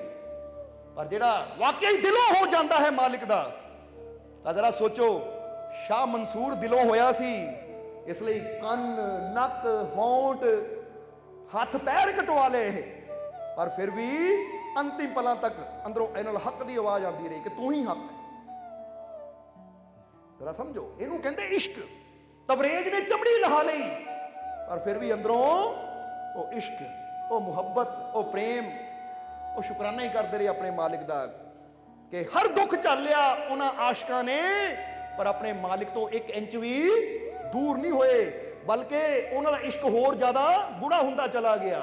ਉਹ ਤਕਲੀਫ ਝੱਲ ਕੇ ਹੋਰ ਜ਼ਿਆਦਾ ਆਪਣੇ ਮਾਲਿਕ ਦੇ ਨੇੜੇ ਹੁੰਦੇ ਚਲੇ ਗਏ। ਇਹਨੂੰ ਕਹਿੰਦੇ ਇਸ਼ਕ ਕਿ ਆਟ ਪ੍ਰੇਮ ਪਿੰਜਰ ਵਸੇ ਇਸ਼ਕ ਕਹਾਵੇ, ਪ੍ਰੇਮ ਕਹਾਵੇ ਸੋਏ, ਕਿ ਪ੍ਰੇਮ ਤਾਂ ਉਹ ਜੋ ਪਿੰਜਰੇ ਵਿੱਚ ਵਸ ਜਾਵੇ, ਜਿੱਦਾਂ ਕਹਿੰਦਾ ਹੱਡੀਆਂ 'ਚ ਰਚ ਜਾਵੇ, ਉਹ ਹੈ ਇਸ਼ਕ। ਇਸ ਲਈ ਇਦਾਂ ਦੀ ਕੋਈ ਐਕਸਰੇ ਮਸ਼ੀਨ ਨਹੀਂ ਬਣੀ ਜਿਹੜੀ ਚੈੱਕ ਕਰਕੇ ਦੱਸ ਸਕੇਗੇ, ਦੇਖਿਓ ਡਾਕਟਰ ਸਾਹਿਬ ਹੱਡੀਆਂ ਦਾ ਐਕਸਰਾ ਲੈ ਕੇ ਇਸ਼ਕ ਹੈ ਕਿ ਨਹੀਂ ਅੰਦਰ, ਪਰ ਮੁਰਸ਼ਦ ਦੀ ਨਜ਼ਰ ਦੇਖ ਲੈਂਦੀ ਹੈ, ਕਿਉਂਕਿ ਮੁਰਸ਼ਦ ਦੀ ਨਜ਼ਰ ਉਹ ਸਕੈਨ ਦਾ ਉਹ ਕੰਮ ਕਰਦੀ ਹੈ, ਦੇਖ ਲੈਂਦੀ ਹੈ ਕਿ ਇਹਦੇ ਅੰਦਰ ਸੱਚਾ ਇਸ਼ਕ ਹੈ ਤਾਂ ਕਿਹੜਾ ਹਾਲੇ ਉੱਪਰ ਉੱਪਰ ਹੀ ਘੁੰਮਦਾ ਹੈ। ਜਿੱਦਾਂ ਕਹਿੰਦੇ ਨਾ ਕਿਹੜੇ ਸਮੁੰਦਰ ਦੇ ਗਹਿਰਾਈ 'ਚ ਜਾਣ ਵਾਲੇ ਗੋਤਾਖੋਰ ਹੈ, ਔਰ ਕਿਹੜੇ ਉੱਪਰ ਉੱਪਰ ਹੀ ਆ ਗਏ ਸਮੁੰਦਰ ਦੀ ਲਹਿਰ ਦੇਖ ਕੇ ਦੌੜ ਕੇ ਬਾਹਰ ਆ ਗਏ। ਇਹਦਾ ਮਤਲਬ ਇਹ ਕੱਚੇ ਖਿਲਾੜੀ ਹੈ, ਸਮੁੰਦਰ ਦੀਆਂ ਲਹਿਰਾਂ ਨੂੰ ਦੇਖ ਕੇ ਬਾਹਰ ਆ ਜਾਂਦੇ। ਤਾਂ ਜਿਹੜੇ ਪੱਕੇ ਗੋਤਾਖੋਰ ਹੁੰਦੇ ਉਹ ਲਹਿਰਾਂ ਦੀ ਪਰਵਾਹ ਨਹੀਂ ਕਰਦੇ, ਉਹ ਤਾਂ ਗਹਿਰਾਈ ਤੱਕ ਜਾਂਦੇ ਆ। ਸਮਝ ਆ ਗਈ ਸਾਡੀ ਗੱਲ? ਪਰ ਯਾਦ ਰੱਖੋ, ਜਿਹੜਾ ਗਹਿਰਾਈ ਤੱਕ ਜਾਂਦਾ ਮੋਤੀ ਵੀ ਉਹਨੂੰ ਹੀ ਮਿਲਦੇ ਆ। ਇਸ ਲਈ ਕੋਈ ਮੁਸ਼ਕਿਲ ਦੀ ਲਹਿਰ ਆਉਂਦੀ ਦਿਸੇ ਤਾਂ ਡਰ ਕੇ ਪਿੱਛੇ ਨਾ ਹੋਵੋ, ਬਲਕਿ ਪੂਰੀ ਸ਼ਾਨ ਨਾਲ, ਜੋਸ਼ ਨਾਲ ਅੱਗੇ ਆ ਜਾਓ ਕਿ ਦੇਖਦੇ ਆ ਇਹ ਦੁੱਖਾਂ ਦੀ ਲਹਿਰ 'ਚ ਜ਼ਿਆਦਾ ਤਾਕਤ ਹੈ ਜਾਂ ਬਚਾਉਣ ਵਾਲੇ ਮੇਰੇ ਮਾਲਿਕ 'ਚ। ਲਹਿਰ ਆਏਗੀ, ਤੁਹਾਡੇ ਨਾਲ ਟਕਰਾਏਗੀ, ਚੂਰ ਚੂਰ ਹੋ ਜਾਏਗੀ, ਕਿਉਂਕਿ ਆਸ਼ਕਾਂ ਦੇ ਕਦਮਾਂ ਨੂੰ ਹਿਲਾ ਸਕੇ ਇਦਾਂ ਦੀ ਕੋਈ ਲਹਿਰ ਨਹੀਂ ਬਣੀ, ਇਦਾਂ ਦਾ ਕੋਈ ਤੂਫਾਨ ਨਹੀਂ ਬਣਿਆ। ਜਿਹੜੇ ਸੱਚੇ ਆਸ਼ਿਕ ਹੈ, ਜਿੱਦਾਂ ਦੱਸਿਆ, ਚਮੜੀ ਲਹਾ ਲਈ ਪਰ ਕਦਮ ਨਹੀਂ ਹਿੱਲੇ, ਕਦਮ ਨਹੀਂ ਡਗਮਗਾਏ। ਸਮਝਦੇ ਹੋ ਕਿ ਨਹੀਂ? ਬੰਦ ਕਟਾ ਲਏ ਗੁਰੂ ਦੇ ਪਿਆਰਿਆਂ ਨੇ, ਪਰ ਕਦਮ ਨਹੀਂ ਡਗਮਗਾਏ। ਇਹਨੂੰ ਕਹਿੰਦੇ ਸੱਚੇ ਆਸ਼ਿਕ, ਸੱਚੇ ਪ੍ਰੇਮੀ। ਇਦਾਂ ਦਾ ਸਾਡੇ ਅੰਦਰ ਇਸ਼ਕ ਹੋਣਾ ਚਾਹੀਦਾ ਹੈ, ਇਦਾਂ ਦੀ ਮੁਹੱਬਤ ਹੋਣੀ ਚਾਹੀਦੀ ਹੈ। ਔਰ ਜਦੋਂ ਐਸੀ ਮੁਹੱਬਤ ਹੋਵੇ ਤਾਂ ਫਿਰ ਕਿਉਂ ਪਰੇਸ਼ਾਨੀਆਂ ਤੋਂ ਡਰ ਜਾਈਏ? ਇਸ ਲਈ ਫਿਰ ਇੱਕ ਵਾਰ ਕਵਾਂਗੇ, ਅਗਰ ਤੁਸੀਂ ਦੁੱਖਾਂ ਪਰੇਸ਼ਾਨੀਆਂ ਨੂੰ ਦੇਖ ਕੇ ਡਰ ਜਾਂਦੇ ਹੋ ਤਾਂ ਤੁਸੀਂ ਆਪਣੇ ਅੰਦਰ ਬੈਠੇ ਆਪਣੇ ਮਾਲਿਕ ਦਾ ਕੀ ਕਰਦੇ ਹੋ? ਅਪਮਾਨ। ਕਿ ਐਡਾ ਵੱਡਾ ਮਾਲਿਕ, ਐਡੀ ਵੱਡੀ ਸ਼ਕਤੀ ਤੁਹਾਡੇ ਅੰਦਰ ਹੋਵੇ ਤਾਂ ਤੁਸੀਂ ਬਾਹਰਲੀਆਂ ਤਕਲੀਫਾਂ ਤੋਂ ਡਰੀ ਜਾਓ, ਤੁਸੀਂ ਦੁੱਖਾਂ ਤੋਂ ਡਰੀ ਜਾਓ। ਤੁਹਾਨੂੰ ਤਾਂ ਹੋਣਾ ਚਾਹੀਦਾ ਆ ਦੁੱਖ ਮੇਰੀ ਤਰਫ, ਆ ਤਕਲੀਫ ਮੇਰੀ ਤਰਫ, ਤੈਨੂੰ ਨਹੀਂ ਪਤਾ ਮੇਰੇ ਅੰਦਰ ਕੌਣ ਬੈਠਾ ਹੈ। ਤੂੰ ਆਏਗੀ ਦੇਖ ਕੇ ਆਪ ਹੀ ਡਰ ਜਾਏਗੀ, ਕਿਉਂਕਿ ਮੇਰਾ ਮਾਲਿਕ ਮੇਰੇ ਅੰਦਰ ਹੈ, ਮੇਰੇ ਮਾਲਿਕ ਦੀ ਰਹਿਮਤ ਮੇਰੇ ਅੰਦਰ ਹੈ। ਮਜ਼ਾ ਤਾਂ ਇਹੀ ਹੈ ਨਾ, ਦੁੱਖਾਂ ਨੂੰ ਦੇਖ ਕੇ ਅਸੀਂ ਨਾ ਡਰੀਏ, ਸਾਡਾ ਪ੍ਰੇਮ, ਸਾਡਾ ਵਿਸ਼ਵਾਸ ਇੰਨਾ ਹੋਵੇ, ਮਾਲਿਕ ਦੀ ਰਹਿਮਤ ਤੇ ਯਕੀਨ ਇੰਨਾ ਹੋਵੇ ਕਿ ਦੁੱਖ ਸਾਨੂੰ ਦੇਖ ਕੇ ਡਰ ਜਾਣ। ਸਮਝਦੇ ਹੋ ਕਿ ਨਹੀਂ? ਕਹਿੰਦੇ ਨਾ, ਸੁੱਖਾਂ ਤੈਨੂੰ ਲੱਭਣਾ ਹੈ ਭਾਲ ਕਰਕੇ, ਸੁੱਖਾਂ ਤੈਨੂੰ ਲੱਭਣਾ ਹੈ ਭਾਲ ਕਰਕੇ, ਦੇਖ ਤਾਂ ਸਹੀ ਗੌਸ ਦਾ ਖਿਆਲ ਕਰਕੇ। ਕਹਿੰਦੇ ਗੌਸ ਦਾ ਖਿਆਲ ਤਾਂ ਕਰਕੇ ਦੇਖ, ਸੁੱਖ ਤਾਂ ਆਪ ਲੱਭਦੇ ਲੱਭਦੇ ਤੇਰੇ ਘਰ ਆਣਗੇ, ਤੈਨੂੰ ਲੱਭਣ ਦੀ ਲੋੜ ਨਹੀਂ ਪਏਗੀ। ਸਮਝਦੇ ਹੋ ਕਿ ਨਹੀਂ? ਖੁਸ਼ੀਆਂ ਤੁਹਾਡੇ ਘਰ ਆਣਗੀਆਂ ਜਦੋਂ ਅਸੀਂ ਹਜ਼ੂਰ ਦਾ ਖਿਆਲ ਕਰਾਂਗੇ ਜਾਂ ਹਜ਼ੂਰ ਦੀ ਖੁਸ਼ੀ ਦੀ ਨਿਆਜ਼ ਦੇਵਾਂਗੇ, ਤਾਂ ਸਾਡੇ ਤੱਕ ਖੁਸ਼ੀਆਂ ਆਪ ਚੱਲ ਕੇ ਆਣਗੀਆਂ, ਸਾਨੂੰ ਜਾਣ ਦੀ ਲੋੜ ਨਹੀਂ ਪਏਗੀ, ਕਿਉਂਕਿ ਰਹਿਮਤਾਂ ਆਪ ਲੱਭਦੀਆਂ ਸਾਡੇ ਤੱਕ ਆ ਜਾਂਦੀਆਂ ਜਦੋਂ ਸਾਡੇ ਅੰਦਰ ਪ੍ਰੇਮ ਸੱਚਾ ਹੋਵੇ, ਵਿਸ਼ਵਾਸ ਸੱਚਾ ਹੋਵੇ। ਇਸ ਲਈ ਅੱਜ ਤੋਂ ਵਚਨ ਕਰੋ ਆਪਣੇ ਆਪ ਨਾਲ, ਮੈਂ ਕਿਸੇ ਪਰੇਸ਼ਾਨੀ ਨੂੰ ਦੇਖ ਕੇ, ਕਿਸੇ ਦੁੱਖ ਨੂੰ ਦੇਖ ਕੇ, ਕਿਸੇ ਹਾਲਾਤ ਨੂੰ ਦੇਖ ਕੇ ਨਿਰਾਸ਼ ਨਹੀਂ ਹੋਣਾ, ਡਰਨਾ ਨਹੀਂ ਹੈ। ਜਦ ਵੀ ਮੇਰੇ ਸਾਹਮਣੇ ਕੋਈ ਮਾੜਾ ਹਾਲਾਤ ਆਵੇ ਤਾਂ ਮੈਂ ਆਪਣੇ ਦਿਲ ਤੇ ਹੱਥ ਰੱਖ ਕੇ ਕੀ ਕਹਿਣਾ ਹੈ ਕਿ that powerful god is my, ਕਿ ਉਹ ਸ਼ਕਤੀਸ਼ਾਲੀ ਪਰਮਾਤਮਾ, ਉਹ ਸ਼ਕਤੀਸ਼ਾਲੀ ਈਸ਼ਵਰ, ਉਹ ਸ਼ਕਤੀਸ਼ਾਲੀ ਮਾਲਿਕ ਮੇਰਾ ਪਿਤਾ ਹੈ। ਮੈਂ ਉਹਦਾ ਬੱਚਾ ਹਾਂ, ਔਰ ਆਪਣੇ ਸ਼ਕਤੀਸ਼ਾਲੀ ਪਿਤਾ ਦਾ ਬੱਚਾ ਹੋ ਕੇ ਮੈਂ ਕਿਸੇ ਹਾਲਾਤ ਤੋਂ ਨਹੀਂ ਡਰਨਾ, ਕਿਉਂਕਿ ਹਰ ਹਾਲਾਤ ਨੂੰ, ਹਰ ਬਿਮਾਰੀ ਨੂੰ, ਹਰ ਮੁਸ਼ਕਿਲ ਨੂੰ ਹਰਾਉਣ ਦੀ ਤਾਕਤ ਮੇਰੇ ਅੰਦਰ ਹੈ, ਕਿਉਂਕਿ ਮੈਂ ਉਹ ਸ਼ਕਤੀਸ਼ਾਲੀ ਮਾਲਿਕ ਦਾ ਬੱਚਾ ਹਾਂ। That powerful God is my father, ਉਹ ਸ਼ਕਤੀਸ਼ਾਲੀ ਪਰਮਾਤਮਾ ਮਾਲਿਕ ਮੇਰਾ ਪਿਤਾ ਹੈ। ਹਰ ਪਰੇਸ਼ਾਨੀ ਨੂੰ ਹਰਾਉਣ ਦੀ ਤਾਕਤ ਮੇਰੇ ਅੰਦਰ ਮੌਜੂਦ ਹੈ। ਪਰ ਇਹ ਕਦੋਂ ਹੋਏਗਾ? ਇਹ ਉਦੋਂ ਹੀ ਹੋਏਗਾ ਜਦੋਂ ਉੱਤੇ ਵਿਸ਼ਵਾਸ ਕਰੋਗੇ। ਹੁਣ ਇੱਥੇ ਇੱਕ ਸਵਾਲ ਦਾ ਜਵਾਬ ਦੇਣਾ, ਸਾਨੂੰ ਸਵਾਲ ਦਾ ਜਵਾਬ ਦੇਣਾ ਕਿ ਸਮਝ ਲਓ ਇੱਕ ਬਹੁਤ ਬੜਾ ਅਮੀਰ ਆਦਮੀ ਸੇਠ ਹੈ ਔਰ ਉਹਦੇ ਦਰ ਤੇ ਇੱਕ ਭਿਖਾਰੀ ਗਿਆ ਹੈ। ਉਹਦੇ ਦਰ ਤੇ ਇੱਕ ਭਿਖਾਰੀ ਜਾਂਦਾ ਹੈ। ਹੁਣ ਭਿਖਾਰੀ ਜਦੋਂ ਭੀਖ ਮੰਗਦਾ ਹੈ ਤਾਂ ਉਹਨੂੰ ਕੀ ਮਿਲੇਗਾ? ਭੀਖ ਹੀ ਮਿਲੇਗੀ। ਸਮਝਦੇ ਹੋ ਕਿ ਨਹੀਂ? ਇੱਕ ਅਮੀਰ ਧਨੀ ਆਦਮੀ ਦੇ ਘਰ ਅਗਰ ਇੱਕ ਭਿਖਾਰੀ ਜਾ ਕੇ ਭੀਖ ਮੰਗਦਾ ਹੈ ਤਾਂ ਉਹਨੂੰ ਸਿਰਫ ਭੀਖ ਮਿਲੇਗੀ। ਪਰ ਉਸ ਅਮੀਰ ਆਦਮੀ ਦਾ ਬੇਟਾ ਜੋ ਚਾਹੇ ਆਪਣੇ ਬਾਪ ਤੋਂ ਮੰਗ ਲਵੇ, ਉਹਨੂੰ ਉਹ ਸਭ ਕੁਝ ਮਿਲੇਗਾ। ਸਮਝਦੇ ਹੋ ਕਿ ਨਹੀਂ? ਪੁਆਇੰਟ ਨੂੰ ਸਮਝਣਾ ਜ਼ਰਾ, ਕਿ ਭਿਖਾਰੀ ਮੰਗੇਗਾ ਤਾਂ ਉਹਨੂੰ ਕੀ ਮਿਲੇਗਾ? ਸਿਰਫ ਭੀਖ ਹੀ ਮਿਲਣੀ ਹੈ। ਜਿੰਨਾ ਮੰਗਿਆ, ਇੱਕ ਰੋਟੀ ਦੇ ਦਿਓ, ਉਹਨੂੰ ਇੱਕ ਰੋਟੀ ਮਿਲਣੀ ਹੈ। ਤਾਂ ਜੇ ਭਿਖਾਰੀ ਕਵੇ ਸੇਠ ਜੀ ਕੋਠੀ ਮੇਰੇ ਨਾਲ ਲਵਾ ਦਿਓ, ਜਾਂ ਆਹ ਕਾਰ ਖੜੀ ਮੈਨੂੰ ਦੇ ਦਿਓ, ਜਾਂ ਮੈਨੂੰ 10 ਲੱਖ ਰੁਪਇਆ ਦੇ ਦਿਓ, ਸੇਠ ਦੇ ਦੇਗਾ। ਸੇਠ ਨੇ ਕਹਿਣਾ ਭਿਖਾਰੀ ਆਪਣੀ ਔਕਾਤ 'ਚ ਰਹਿ, ਭਿਖਾਰੀ ਬਣ ਕੇ ਆਇਆ ਤਾਂ ਭੀਖ ਲੈ ਕੇ ਤੁਰਦਾ ਹੋ। ਪਰ ਜੇ ਹੁਣ ਉਹਦਾ ਬੇਟਾ ਕਵੇ ਪਿਤਾ ਜੀ ਮੈਨੂੰ ਆ ਗੱਡੀ ਚਾਹੀਦੀ ਹੈ, ਬਾਪ ਦੇਗਾ ਕਿ ਨਹੀਂ? ਕਹਿਣਾ ਬੇਟਾ ਤੇਰਾ ਹੀ ਤਾਂ ਹੈ ਸਭ ਕੁਝ, ਕੋਠੀ ਨਾਮ ਲਵਾ ਲਾ, ਗੱਡੀ ਲੈ ਲਾ, ਕਿਉਂਕਿ ਇੱਕੋ ਤਾਂ ਮੇਰਾ ਬੇਟਾ ਹੈ, ਲੈ ਲਾ, ਸਭ ਕੁਝ ਲੈ ਲਾ। ਇਸ ਲਈ ਇੱਕ ਭਿਖਾਰੀ ਅਗਰ ਅਮੀਰ ਆਦਮੀ ਦੇ ਘਰ ਜਾ ਕੇ ਭੀਖ ਮੰਗੇਗਾ ਤਾਂ ਉਹਨੂੰ ਸਿਰਫ ਭੀਖ ਮਿਲੇਗੀ। ਪਰ ਉਸ ਅਮੀਰ ਆਦਮੀ ਦਾ ਬੇਟਾ ਆਪਣੇ ਬਾਪ ਤੋਂ ਪ੍ਰੇਮ ਨਾਲ ਜੋ ਚਾਹੇ ਉਹ ਮੰਗ ਸਕਦਾ ਹੈ ਔਰ ਉਹਨੂੰ ਹਾਸਿਲ ਵੀ ਕਰ ਸਕਦਾ ਹੈ। ਇਸ ਲਈ ਤੁਸੀਂ ਵੀ ਇੱਕ ਗੱਲ ਯਾਦ ਰੱਖੋ, ਇਹ ਭਿਖਾਰੀਆਂ ਵਾਲਾ ਬਿਹੇਵੀਅਰ ਕਰਨਾ ਬੰਦ ਕਰੋ, ਇਹ ਭਿਖਾਰੀ ਬਣਨਾ ਬੰਦ ਕਰੋ ਔਰ ਪਹਿਚਾਨੋ ਕਿ ਤੁਸੀਂ ਉਸ ਪਰਮ ਪਿਤਾ ਪ੍ਰਮਾਤਮਾ ਦੀ ਸੰਤਾਨ ਹੋ ਔਰ ਉਹ ਪਰਮ ਪਿਤਾ ਪ੍ਰਮਾਤਮਾ ਦੀ ਸ਼ਕਤੀ ਤੁਹਾਡੇ ਅੰਦਰ ਹੈ। ਉਹ ਪ੍ਰਮਾਤਮਾ ਤੁਹਾਡਾ ਪਿਤਾ ਤੁਹਾਡੇ ਅੰਦਰ ਹੈ। ਬਸ ਲੋੜ ਹੈ ਉਹਨੂੰ ਜਾਣਨ ਦੀ, ਉਹਨੂੰ ਸਮਝਣ ਦੀ। ਜਦੋਂ ਤੁਸੀਂ ਆਪਣੇ ਅੰਦਰ ਬੈਠੇ ਪਿਤਾ ਦੀ ਸ਼ਕਤੀ ਨੂੰ ਜਾਣ ਲਿਆ, ਉਹਨੂੰ ਸਮਝ ਲਿਆ, ਤਾਂ ਫਿਰ ਤੁਸੀਂ ਜੋ ਚਾਹੋ ਉਹ ਪ੍ਰਾਪਤ ਸਕਦੇ ਹੋ, ਹਾਸਿਲ ਕਰ ਸਕਦੇ ਹੋ। ਸਮਝਣਾ ਸਮਝ ਆਇਆ ਜੋ ਪੁਆਇੰਟ ਦੱਸਿਆ? ਜੇ ਭਿਖਾਰੀਆਂ ਹੀ ਤਰ੍ਹਾਂ, ਮੈਂ ਤੇਰੇ ਦਰ ਦਾ ਭਿਖਾਰੀ, ਰੱਬ ਨਾਲ ਲੈ ਭੀਖ ਨਿਕਲ ਇੱਥੋਂ, ਉਹ ਮੈਂ ਤੇਰਾ ਪਿਤਾ, ਤੂੰ ਭਿਖਾਰੀ ਸਮਝ ਕੇ ਬੈਠਾ ਆਪਣੇ ਆਪ ਨੂੰ। ਆਪਣੇ ਪਿਤਾ ਨੂੰ ਪਹਿਚਾਨ ਕਿ ਮੈਂ ਤੇਰੇ ਅੰਦਰ ਬੈਠਾ ਹਾਂ, ਮੈਂ ਸ਼ਕਤੀਸ਼ਾਲੀ ਪਿਤਾ ਤੇਰੇ ਅੰਦਰ ਬੈਠਾ ਹਾਂ। ਹੁਣ ਜਿਹੜਾ ਮੁਰਸ਼ਿਦ ਦੇ ਕੋਲੋਂ ਯੁਕਤੀ ਲੈ ਕੇ, ਗੁਰੂ ਦੇ ਕੋਲੋਂ ਯੁਕਤੀ ਲੈ ਕੇ ਆਪਣੇ ਅੰਦਰ ਬੈਠੇ ਹੋ ਸ਼ਕਤੀਸ਼ਾਲੀ ਆਪਣੇ ਪਿਤਾ ਨੂੰ ਜਾਣ ਲੈਂਦਾ ਹੈ, ਉਹਦੀ ਤਾਕਤ ਨੂੰ ਪਹਿਚਾਨ ਲੈਂਦਾ ਹੈ, ਉਹਦੇ ਨਾਲ ਮੁਲਾਕਾਤ ਕਰ ਲੈਂਦਾ ਹੈ, ਫਿਰ ਉਹ ਬੇਟੇ ਦੀ ਤਰ੍ਹਾਂ ਜੋ ਚਾਹੇ ਆਪਣੇ ਬਾਪ ਤੋਂ ਮੰਗ ਵੀ ਸਕਦਾ ਹੈ ਔਰ ਹਾਸਿਲ ਵੀ ਕਰ ਸਕਦਾ ਹੈ। ਫਿਰ ਉਹਨੂੰ ਭੀਖ ਮੰਗਣ ਦੀ ਲੋੜ ਨਹੀਂ ਹੈ। ਪਰ ਬੰਦਾ ਕੀ ਕਹੇਗਾ? ਮੈਂ ਤਾਂ ਤੇਰੇ ਦਰ ਦਾ ਭਿਖਾਰੀ ਹਾਂ। ਭਿਖਾਰੀ ਬਣ ਕੇ ਬੈਠੇ ਰਹੋ, ਮੰਗਦੇ ਰਹੋ ਫਿਰ ਸਾਰੀ ਜ਼ਿੰਦਗੀ, ਕਿਉਂਕਿ ਭਿਖਾਰੀ ਦਾ ਕੰਮ ਕੀ ਹੁੰਦਾ ਹੈ? ਤਾਂ ਹੀ ਤਾਂ ਅਸੀਂ ਕਿਹਾ ਹੈ ਇਹ ਇਸ਼ਕ ਦਾ ਪੈਂਡਾ ਹੈ ਔਖਾ, ਇੱਥੇ ਕੰਮ ਨਾ ਕੋਈ ਵਪਾਰੀਆਂ ਦਾ। ਬੋਲੋ ਸਮਝਦੇ ਹੋ ਕਿ ਨਹੀਂ? ਉਹੀ ਰੱਬ ਦੀ ਮੰਜ਼ਿਲ ਪਾ ਸਕਦੇ ਹੋਵੇ ਜਿਗਰਾ ਜਿਵੇਂ ਜੁਆਰੀਆਂ ਦਾ। ਇਹ ਇਸ਼ਕ ਦਾ ਪੈਂਡਾ ਹੈ ਤੇ ਜਿਗਰਾ ਕਰਨਾ ਪੈਂਦਾ ਹੈ। ਜਿੱਦਾਂ ਜੁਆਰੀ ਸਭ ਕੁਝ ਦਾਅ ਤੇ ਲਾ ਦਿੰਦਾ ਹੈ, ਪਤਾ ਨਹੀਂ ਅੱਗੇ ਮਿਲਣਾ ਜਾਂ ਨਹੀਂ ਮਿਲਣਾ, ਵਿਸ਼ਵਾਸ ਨਾਲ ਦਾਅ ਤੇ ਲਾਂਦਾ ਹੈ, ਤਾਂ ਕਈ ਵਾਰਾਂ ਦਾਅ ਤੇ ਲੱਗਾ ਦੁੱਗਣਾ ਹੋ ਕੇ ਆਂਦਾ, ਤਾਂ ਕਈ ਵਾਰ ਜੋ ਲੱਗਾ ਹੈ ਉਹ ਵੀ ਚਲਾ ਜਾਂਦਾ ਹੈ। ਪਰ ਦੁਨੀਆ ਦੇ ਦਾਅ ਤੇ ਲਾਵਾਂਗੇ ਤਾਂ ਉੱਥੇ ਘਾਟੇ ਹੀ ਘਾਟੇ ਹੈ। ਜੇ ਮਾਲਿਕ ਦੇ ਦਾਅ ਤੇ ਲਾਵਾਂਗੇ ਤਾਂ ਉੱਥੇ ਵਾਧੇ ਹੀ ਵਾਧੇ, ਉੱਥੇ ਘਾਟਾ ਕਦੀ ਹੋ ਹੀ ਨਹੀਂ ਸਕਦਾ। ਇਸ ਲਈ ਇਹ ਦੇਖੋ ਇਹ ਦਾਅ ਕਿੱਥੇ ਲਾ ਰਹੇ ਆ, ਦੁਨੀਆ ਤੇ ਦਾਅ ਲਾ ਰਹੇ ਆ ਜਾਂ ਆਪਣੇ ਮਾਲਿਕ ਤੇ ਦਾਅ ਲਾ ਰਹੇ ਆ? ਕਿਉਂਕਿ ਦਾਅ ਸਹੀ ਜਗ੍ਹਾ ਲੱਗਣਾ ਚਾਹੀਦਾ ਹੈ, ਫਿਰ ਵਾਧੇ ਹੁੰਦੇ ਹੈ, ਫਿਰ ਬਰਕਤਾਂ ਆਉਂਦੀਆਂ, ਫਿਰ ਖੁਸ਼ੀਆਂ ਆਉਂਦੀਆਂ, ਫਿਰ ਤਰੱਕੀ ਹੁੰਦੀ ਹੈ। ਤਾਂ ਜੇ ਦਾਈ ਜੁਆਰੀ ਗਲਤ ਜਗ੍ਹਾ ਲਾ ਦੇਵੇ ਤਾਂ ਫਿਰ ਤਾਂ ਜੋ ਪੱਲੇ ਉਹ ਵੀ ਗਵਾ ਕੇ ਜਾਂਦਾ ਹੈ। ਇਸ ਲਈ ਗਵਾਣਾ ਹੈ ਜਾਂ ਪਾਣਾ ਹੈ, ਇਹ ਬੰਦੇ ਤੇ ਨਿਰਭਰ ਹੈ ਕਿ ਮੈਂ ਦਾਅ ਤੇ ਕਿੱਥੇ ਲਾ ਰਿਹਾ ਹਾਂ। ਯਾਨੀ ਆਪਣੇ ਵਿਸ਼ਵਾਸ ਨੂੰ ਮੈਂ ਦੁਨੀਆ ਵਾਲੇ ਪਾਸੇ ਲਾਂਦਾ ਆ, ਸੰਸਾਰ ਵਾਲੇ ਪਾਸੇ ਲਾਂਦਾ ਆ। ਕਿਉਂਕਿ ਸੰਸਾਰ ਵਾਲੇ ਪਾਸੇ ਕਹਿਣ ਦਾ ਮਤਲਬ ਕੀ ਕਿ ਕਈ ਵਾਰ ਬੰਦਾ ਦੁਨੀਆ ਦੀਆਂ ਗੱਲਾਂ ਤੇ ਬੜੀ ਜਲਦੀ ਯਕੀਨ ਕਰ ਲੈਂਦਾ ਹੈ, ਦੁਨੀਆ ਦੀਆਂ ਗੱਲਾਂ ਤੇ ਬੜੀ ਜਲਦੀ ਭਰੋਸਾ ਕਰ ਲੈਂਦਾ ਹੈ। ਆ ਦੁਨੀਆ ਦਾ ਕੋਈ ਬੰਦਾ ਕੁਛ ਉਹਨੂੰ ਕਹਿ ਦੇਵੇ ਬੜੀ ਜਲਦੀ ਮੰਨ ਲੈਂਦਾ ਹੈ। ਤਾਂ ਮੁਰਸ਼ਿਦ, ਗੁਰੂ, ਰਹਿਬਰ, ਫਕੀਰ ਇੰਨਾ ਉਹਨੂੰ ਸਮਝਾਉਂਦੇ ਆ, ਫਿਰ ਵੀ ਉਹ ਤੇ ਵਿਸ਼ਵਾਸ ਨਹੀਂ ਕਰਦਾ।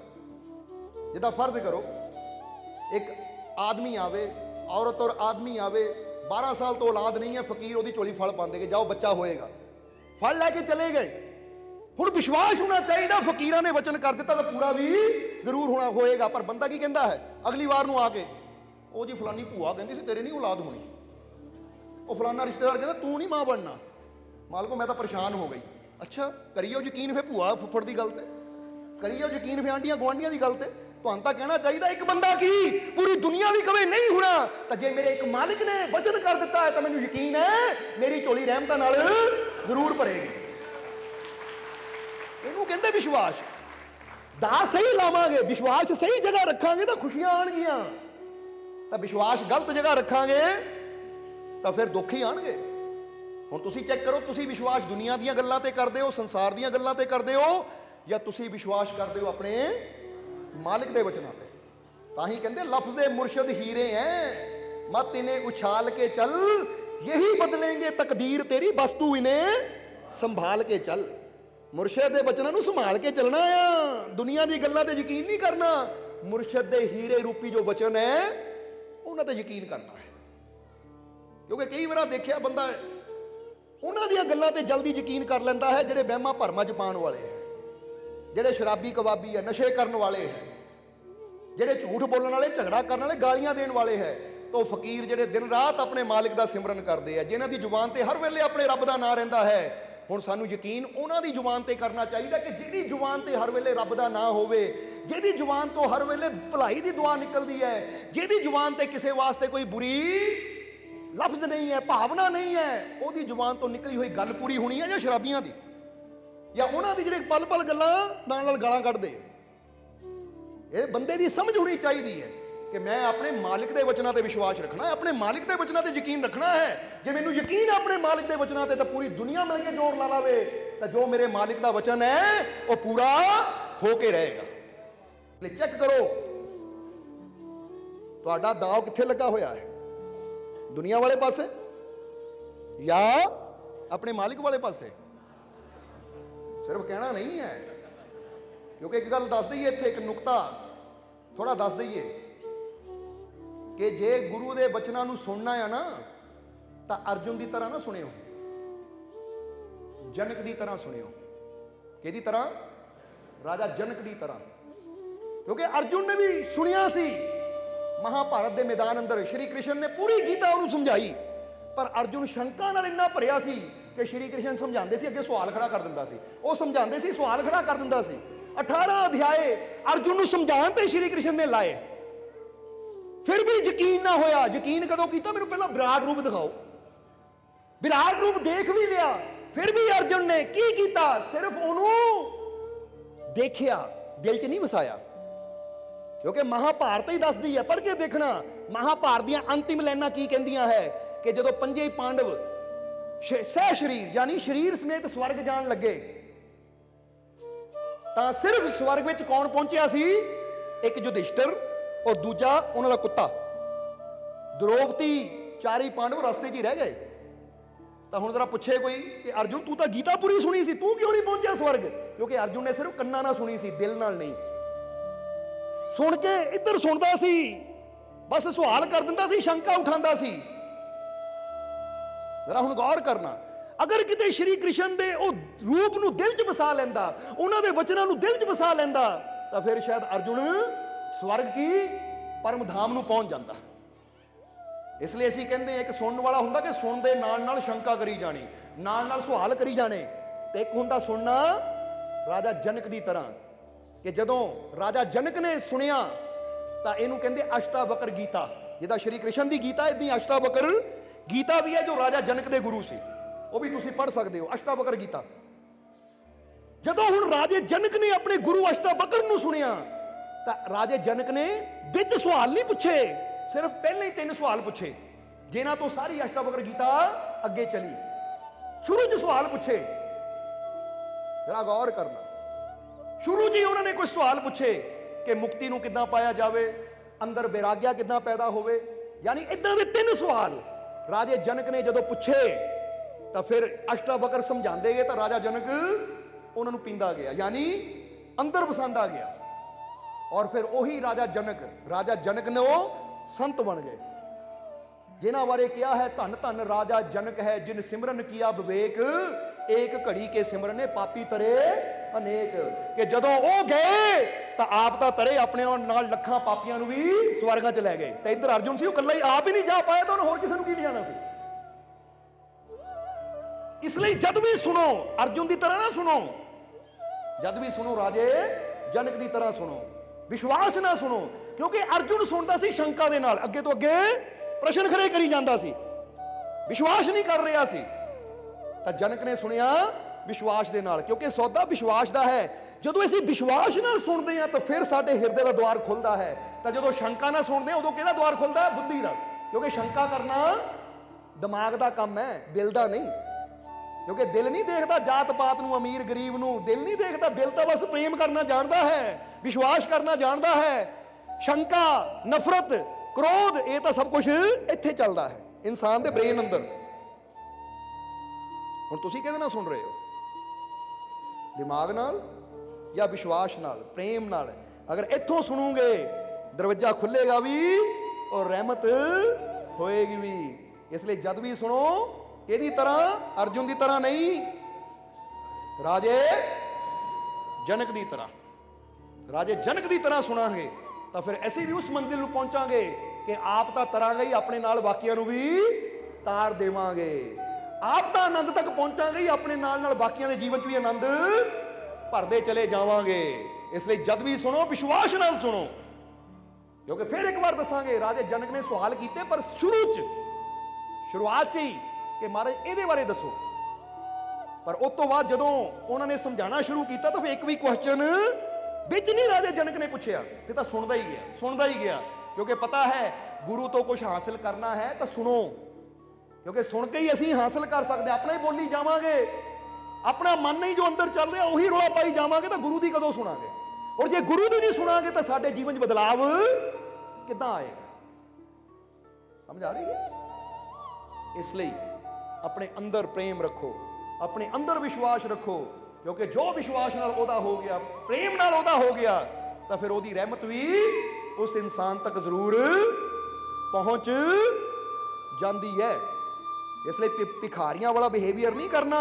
ਫਿਰ ਇੱਕ ਵਾਰ ਕਵਾਂਗੇ, ਕਿਉਂਕਿ ਜੀਸਸ ਕ੍ਰਾइस्ट ਨੇ ਵੀ ਕਿਹਾ ਹੈ, जरा गौर करना, प्रभु जीसस ने की किया है। वो कहते ईश्वर का साम्राज्य कहीं ऊपर नहीं है, ईश्वर का साम्राज्य कहीं ऊपर नहीं है, ईश्वर का साम्राज्य तुम्हारे भीतर है। यानी ईश्वर परमात्मा भगवान का राज्य किते ऊपर नहीं है, जिदा कहते ना स्वर्गां च। जीसस क्राइस्ट ने बड़ी प्यारी गल कही कि परमात्मा दा राज्य, वो परमात्मा दा साम्राज्य, वो परमात्मा तुहाडे अंदर है। इसलिए अपने अंदर ਉਹਦੇ ਰਾਜ ਨੂੰ ਖੋਜੋ, ਉਹਦੇ ਸਾਮਰਾज्य ਨੂੰ ਖੋਜੋ, ਫਿਰ ਤੁਹਾਡੀ ਮੁਲਾਕਾਤ ਉਹਦੇ ਨਾਲ ਹੋਏਗੀ। ਤਾਂ ਜੇ ਸੋਚਾਂਗੇ ਕਿ ਸਵਰਗ 'ਚ ਜਾ ਕੇ ਮਿਲਾਂਗੇ ਤਾਂ ਸਵਰਗ ਕਿਹਨਾਂ ਦੇਖੇ? ਸਮਝ ਆ ਰਹੀ ਹੈ ਸਾਡੀ ਗੱਲ? ਇਸ ਲਈ ਜੀਸਸ ਕ੍ਰਾइस्ट ਨੇ ਅਗਰ ਇਹ ਗੱਲ ਕਹੀ ਹੈ, ਪਰ ਹੁਣ ਤੁਸੀਂ ਦੇਖੋ ਉਹਨਾਂ ਨੇ ਇੱਕ ਗੱਲ ਇਹ ਵੀ ਕਹੀ ਸੀ ਕਿ ਆਪਣੇ ਗੁਆਂਢੀ ਨਾਲ, ਦੂਸਰਿਆਂ ਨਾਲ ਵੀ ਉਦਾਂ ਹੀ ਪ੍ਰੇਮ ਕਰੋ ਜਿੱਦਾਂ ਤੁਸੀਂ ਆਪਣੇ ਆਪ ਨਾਲ ਪ੍ਰੇਮ ਕਰਦੇ ਹੋ। ਕਿਸੇ ਨਾਲ ਨਫ਼ਰਤ ਨਾ ਕਰੋ। ਕੀ ਕਿਹਾ ਹੈ? ਕਿਸੇ ਨਾਲ ਨਫ਼ਰਤ ਨਾ ਕਰੋ। ਅਗਰ ਇੰਨੀ ਗੱਲ ਹੀ ਇਨਸਾਨ ਸਮਝ ਲਵੇ ਤਾਂ ਨਫ਼ਰਤ ਦੁਨੀਆ ਤੋਂ ਖਤਮ ਹੋ ਜਾਵੇ। ਪਰ ਅਸੀਂ ਕਹਾਂਗੇ ਹੋਰ ਕਿਸੇ ਨੇ ਤਾਂ ਕੀ ਕਰਨੀ ਸੀ। ਅੱਜ ਜੀਸਸ ਕ੍ਰਾइस्ट ਨੂੰ ਮੰਨਣ ਵਾਲੇ ਨਹੀਂ ਸਮਝ ਪਾਉਂਦੇ ਗੱਲ ਨੂੰ, ਉਹੀ ਨਫ਼ਰਤ ਲੈ ਕੇ ਬੈਠੇ ਐ। ਉਹਦੇ ਘਰ ਦਾ ਪ੍ਰਸ਼ਾਦ ਨਹੀਂ ਖਾਣਾ, ਉਹਦੇ ਘਰ ਨਹੀਂ ਜਾਣਾ, ਉਹਦੇ ਘਰ ਇਦਾਂ ਨਹੀਂ ਕਰਨਾ, ਉਹਦੇ ਘਰ ਉਦਾਂ ਨਹੀਂ ਕਰਨਾ। ਉਹ ਜੀਸਸ ਕ੍ਰਾइस्ट ਨੇ ਕਿਹਾ ਸਭ ਨਾਲ ਪ੍ਰੇਮ ਕਰੋ, ਗੁਆਂਢੀਆਂ ਨਾਲ ਵੀ ਪ੍ਰੇਮ ਕਰੋ, ਦੂਸਰਿਆਂ ਨਾਲ ਵੀ ਉਨਾ ਪ੍ਰੇਮ ਕਰੋ ਜਿੰਨਾ ਤੁਸੀਂ ਆਪਣੇ ਆਪ ਨਾਲ ਕਰਦੇ ਹੋ। ਪਰ ਅੱਜ ਹੋ ਕੀ ਰਿਹਾ ਹੈ? ਇਹਨੂੰ ਹੀ ਕਹਿੰਦੇ ਅਰਜੁਨ ਦੀ ਤਰ੍ਹਾਂ ਸੁਣਨਾ, ਕਿ ਗੱਲ ਜੋ ਸਮਝਾਈ ਹੈ ਉਹਨੂੰ ਸਮਝਣਾ ਨਹੀਂ ਤਾਂ ਗੱਲ ਨੂੰ ਲੈ ਕੇ ਕਿਤੇ ਹੋਰ ਤੁਰ ਪੈਣਾ ਹੈ। ਹੁਣ ਤੁਸੀਂ ਸਾਨੂੰ ਪੁੱਛੋ, ਮਾਲਕੋ ਕੀ ਤੁਸੀਂ ਸਿੱਖਾਂ ਨੂੰ ਪ੍ਰੇਮ ਕਰਦੇ ਹੋ? ਇਹ ਕਹਿੰਦਾ ਬਹੁਤ। ਮੁਸਲਮਾਨਾਂ ਨੂੰ ਪ੍ਰੇਮ ਕਰਦੇ ਹੋ? ਬਹੁਤ। ਹਿੰਦੂਆਂ ਨੂੰ ਪ੍ਰੇਮ ਕਰਦੇ ਹੋ? ਬਹੁਤ। ਕਿਉਂਕਿ ਸਾਨੂੰ ਨਾ ਹਿੰਦੂ ਨਜ਼ਰ ਆਉਂਦੇ, ਨਾ ਈਸਾਈ ਨਜ਼ਰ ਆਉਂਦੇ, ਨਾ ਸਿੱਖ ਨਜ਼ਰ ਆਉਂਦੇ, ਨਾ ਮੁਸਲਮਾਨ ਨਜ਼ਰ ਆਉਂਦੇ ਹੈ। ਉਹ ਸਾਨੂੰ ਤਾਂ ਉਸ ਮਾਲਿਕ ਦੇ ਬਣਾਏ ਸਾਰੇ ਇਨਸਾਨ ਨਜ਼ਰ ਆਉਂਦੇ ਹੈ। ਤਾਂ ਹੋਰ ਕਿਸੇ ਨੂੰ ਪੁੱਛ ਲਓ, ਅੱਛਾ ਇਹ ਮੁਸਲਮਾਨ ਹੈ, ਨਹੀਂ ਯਾਰ ਇਹਨੂੰ ਘਰ ਨਹੀਂ ਆਉਣ ਦੇਣਾ। ਇਹ ਈਸਾਈ ਹੈ, ਨਹੀਂ ਇਹਦੇ ਘਰ ਨਹੀਂ ਜਾਣਾ। ਇਹ ਕੀ ਹੈ? ਇਹਦਾ ਮਤਲਬ ਸਾਨੂੰ ਇਨਸਾਨ ਨਜ਼ਰ ਨਹੀਂ ਆਉਂਦਾ ਜੋ ਪ੍ਰਭੂ ਨੇ ਬਣਾਇਆ ਹੈ। ਸਾਨੂੰ ਬਸ ਉੱਪਰ ਪਾਏ ਹੋਏ ਉਹ ਕੱਪੜੇ ਨਜ਼ਰ ਆਉਂਦੇ, ਜਿਹਨਾਂ ਮੁਸਲਮਾਨ ਵਾਲੇ ਪਾਲੇ ਉਹ ਮੁਸਲਮਾਨ ਨਜ਼ਰ ਆਉਂਦੇ ਐ, ਜਿਹਨਾਂ ਸਿੱਖ ਈਸਾਈਆਂ ਵਾਲੇ ਪਾਲੇ ਉਹ ਉਦਾਂ ਨਜ਼ਰ ਆਉਂਦੇ ਐ। ਪਰ ਜਿਹੜਾ ਵਾਕਈ ਉਹ ਪ੍ਰਮਾਤਮਾ ਦੇ ਨੂਰ ਨਾਲ ਭਰਪੂਰ ਹੋਏਗਾ, ਜਿਹਨਾਂ ਆਪਣੇ ਅੰਦਰ ਉਹਦੇ ਨੂਰ ਨੂੰ ਜਾਣ ਲਿਆ ਆਪਣੇ ਅੰਦਰ ਬੈਠੇ ਪਰਮਪਿਤਾ ਪ੍ਰਮਾਤਮਾ ਨੂੰ ਕਿ ਹੁਣ ਮੈਂ ਤੂੰ ਹੈ ਤਾਂ ਤੂੰ ਮੈਂ ਆ, ਉਹਦੀਆਂ ਨਜ਼ਰਾਂ 'ਚ ਕੋਈ ਧਰਮ ਨਹੀਂ ਹੁੰਦਾ। ਉਹਨੂੰ ਹਰ ਜਗ੍ਹਾ ਉਹਦਾ ਬਣਾਇਆ ਹੋਇਆ ਇਨਸਾਨ ਹੀ ਨਜ਼ਰ ਆਉਂਦਾ ਹੈ। ਇਸ ਲਈ ਅਸੀਂ ਤੁਹਾਨੂੰ ਸਭ ਨੂੰ ਪ੍ਰੇਮ ਕਰਦੇ ਹਾਂ, ਸਾਰੇ ਸੰਸਾਰ ਨੂੰ ਪ੍ਰੇਮ ਕਰਦੇ ਹਾਂ, ਸਾਰੇ ਬ੍ਰਹਿਮੰਡ ਨੂੰ ਪ੍ਰੇਮ ਕਰਦੇ ਆ, ਕਿਉਂਕਿ ਸਾਰਾ ਬ੍ਰਹਿਮੰਡ ਹੀ ਸਾਡਾ ਹੈ, ਇਹ ਸਾਰਾ ਸੰਸਾਰ ਹੀ ਸਾਡਾ ਹੈ। ਕੋਈ ਇੱਥੇ ਓਪਰਾ ਹੈ ਹੀ ਨਹੀਂ, ਕਿਉਂਕਿ ਸਭ ਨੂੰ ਬਣਾਇਆ ਹੈ ਉਹ ਮਾਲਿਕ ਨੇ, ਜਿਹਦਾ ਨੂਰ ਸਾਡੇ ਅੰਦਰ ਹੈ, ਜਿਹਦੇ ਨੂਰ ਨਾਲ ਅਸੀਂ ਭਰਪੂਰ ਹਾਂ। ਕਿਉਂਕਿ ਅੰਦਰੋਂ ਇਹੀ ਤਾਂ ਆਵਾਜ਼ ਸੁਣੀਦੀ ਹੈ, ਹੁਣ ਤੂੰ ਨਹੀਂ, ਮੈਂ ਨਹੀਂ, ਮੈਂ ਤੂੰ ਹੈ ਤਾਂ ਤੂੰ ਮੈਂ। ਅੰਦਰੋਂ ਇਹੀ ਤਾਂ ਆਵਾਜ਼ ਹਰ ਵੇਲੇ ਚੱਲਦੀ ਹੈ। ਜਿੱਦਾਂ ਸ਼ਾਹ ਹੁਸੈਨ ਨੇ ਕਿਹਾ, ਕੀ ਕਿਹਾ ਸ਼ਾਹ ਹੁਸੈਨ ਨੇ? ਅੰਦਰ ਤੂੰ ਤੇ ਬਾਹਰ ਤੂੰ, ਰੋਮ ਰੋਮ ਵਿੱਚ ਤੂੰ, ਕਹੇ ਹੁਸੈਨ ਫਕੀਰ ਸਾਈਂ ਦਾ ਮੈਂ ਨਹੀਂ ਬਸ ਤੂੰ। ਕਿ ਹੁਣ ਤੂੰ ਹੀ ਤੂੰ ਹੈ। ਹੁਣ ਅੰਦਰਲੇ ਨੂਰ ਨੂੰ ਹਾਲੇ ਜਾਣਿਆ ਨਹੀਂ ਤਾਂ ਬਾਹਰ ਨਫ਼ਰਤਾਂ ਲੈ ਕੇ ਬੈਠੇ ਹਾਂ। ਇਹ ਗੱਲ ਹਮੇਸ਼ਾ ਯਾਦ ਰੱਖੋ ਕਿ ਜਦ ਵੀ ਜੋ ਵੀ ਉਸ ਅਵਸਥਾ ਤੱਕ ਪਹੁੰਚੇਗਾ ਜਿੱਥੇ ਅੰਦਰ ਉਹਨੂੰ ਉਹ ਮਾਲਿਕ ਦਾ ਨੂਰ ਨਜ਼ਰ ਆ ਗਿਆ ਕਿ ਹੁਣ ਮੈਂ ਨਹੀਂ, ਤੂੰ ਨਹੀਂ, ਹੁਣ ਤੂੰ ਔਰ ਮੈਂ ਇੱਕੋ ਹੀ ਆ। ਜਦੋਂ ਉਹ ਇੱਕ ਸਰੂਪ ਅੰਦਰ ਨਜ਼ਰ ਆ ਗਿਆ ਤਾਂ ਬਾਹਰੋਂ ਨਫ਼ਰਤ ਖਤਮ ਹੋ ਜਾਂਦੀ ਹੈ, ਬਾਹਰੋਂ ਭੇਦਭਾਵ, ਧਰਮ, ਜਾਤ ਪਾਤ ਖਤਮ ਹੋ ਜਾਂਦੀ ਹੈ। ਫਿਰ ਤਾਂ ਇੱਕੋ ਹੀ ਚੀਜ਼ ਨਜ਼ਰ ਆਉਂਦੀ ਹੈ ਕਿ ਜਿਸ ਨੂਰ ਨੇ ਮੈਨੂੰ ਪੈਦਾ ਕੀਤਾ ਉਹੀ ਨੂਰ ਇਹ ਸਭ ਦੇ ਅੰਦਰ ਹੈ। ਇਸ ਲਈ ਮੈਂ ਸਭ ਨੂੰ ਪ੍ਰੇਮ ਕਰਦਾ। ਸਮਝਦੇ ਹੋ ਕਿ ਨਹੀਂ? ਔਰ ਜੇ ਵਾਕਈ ਤੁਸੀਂ ਸਾਨੂੰ ਪ੍ਰੇਮ ਕਰਦੇ ਹੋ ਤਾਂ ਅਸੀਂ ਤੁਹਾਨੂੰ ਵੀ ਕਵਾਂਗੇ ਕਿ ਤੁਸੀਂ ਵੀ ਸਭ ਨਾਲ ਪ੍ਰੇਮ ਕਰੋ, ਕਿਉਂਕਿ ਜਿਸ ਮਾਲਿਕ ਨੇ ਤੁਹਾਨੂੰ ਬਣਾਇਆ ਹੈ ਉਸ ਮਾਲਿਕ ਨੇ ਸਾਰੇ ਸੰਸਾਰ ਨੂੰ ਬਣਾਇਆ ਹੈ। ਇਸ ਲਈ ਬੰਦੇ ਦੇ ਨਾਤੇ ਨਹੀਂ ਤਾਂ ਆਪਣੇ ਮਾਲਿਕ ਦੇ ਨਾਤੇ ਸਭ ਨਾਲ ਪਿਆਰ ਕਰੋ ਕਿ ਸਾਨੂੰ ਸਾਰਿਆਂ ਨੂੰ ਬਣਾਉਣ ਵਾਲਾ ਸਾਡਾ ਇੱਕੋ ਹੀ ਮਾਲਿਕ ਹੈ। ਸਮਝ ਆ ਗਈ ਸਾਰਿਆਂ ਨੂੰ? ਇਸ ਲਈ ਕਹਿ ਦਿਓ, ਮੈਂ ਪ੍ਰੇਮ ਨਾਲ ਭਰਪੂਰ ਹਾਂ। ਮੈਂ ਪ੍ਰੇਮ ਨਾਲ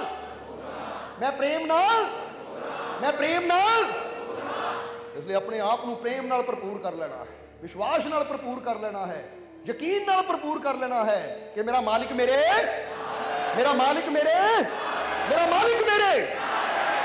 ਇਹ ਵਿਸ਼ਵਾਸ ਰੱਖਣਾ ਹੈ। ਤਾਂ ਫਿਰ ਹਰ ਕਦਮ ਤੇ, ਹਰ ਪਲ, ਹਰ ਘੜੀ ਤੁਹਾਡਾ ਮਾਲਿਕ ਤੁਹਾਡੇ ਨਾਲ ਹੈ।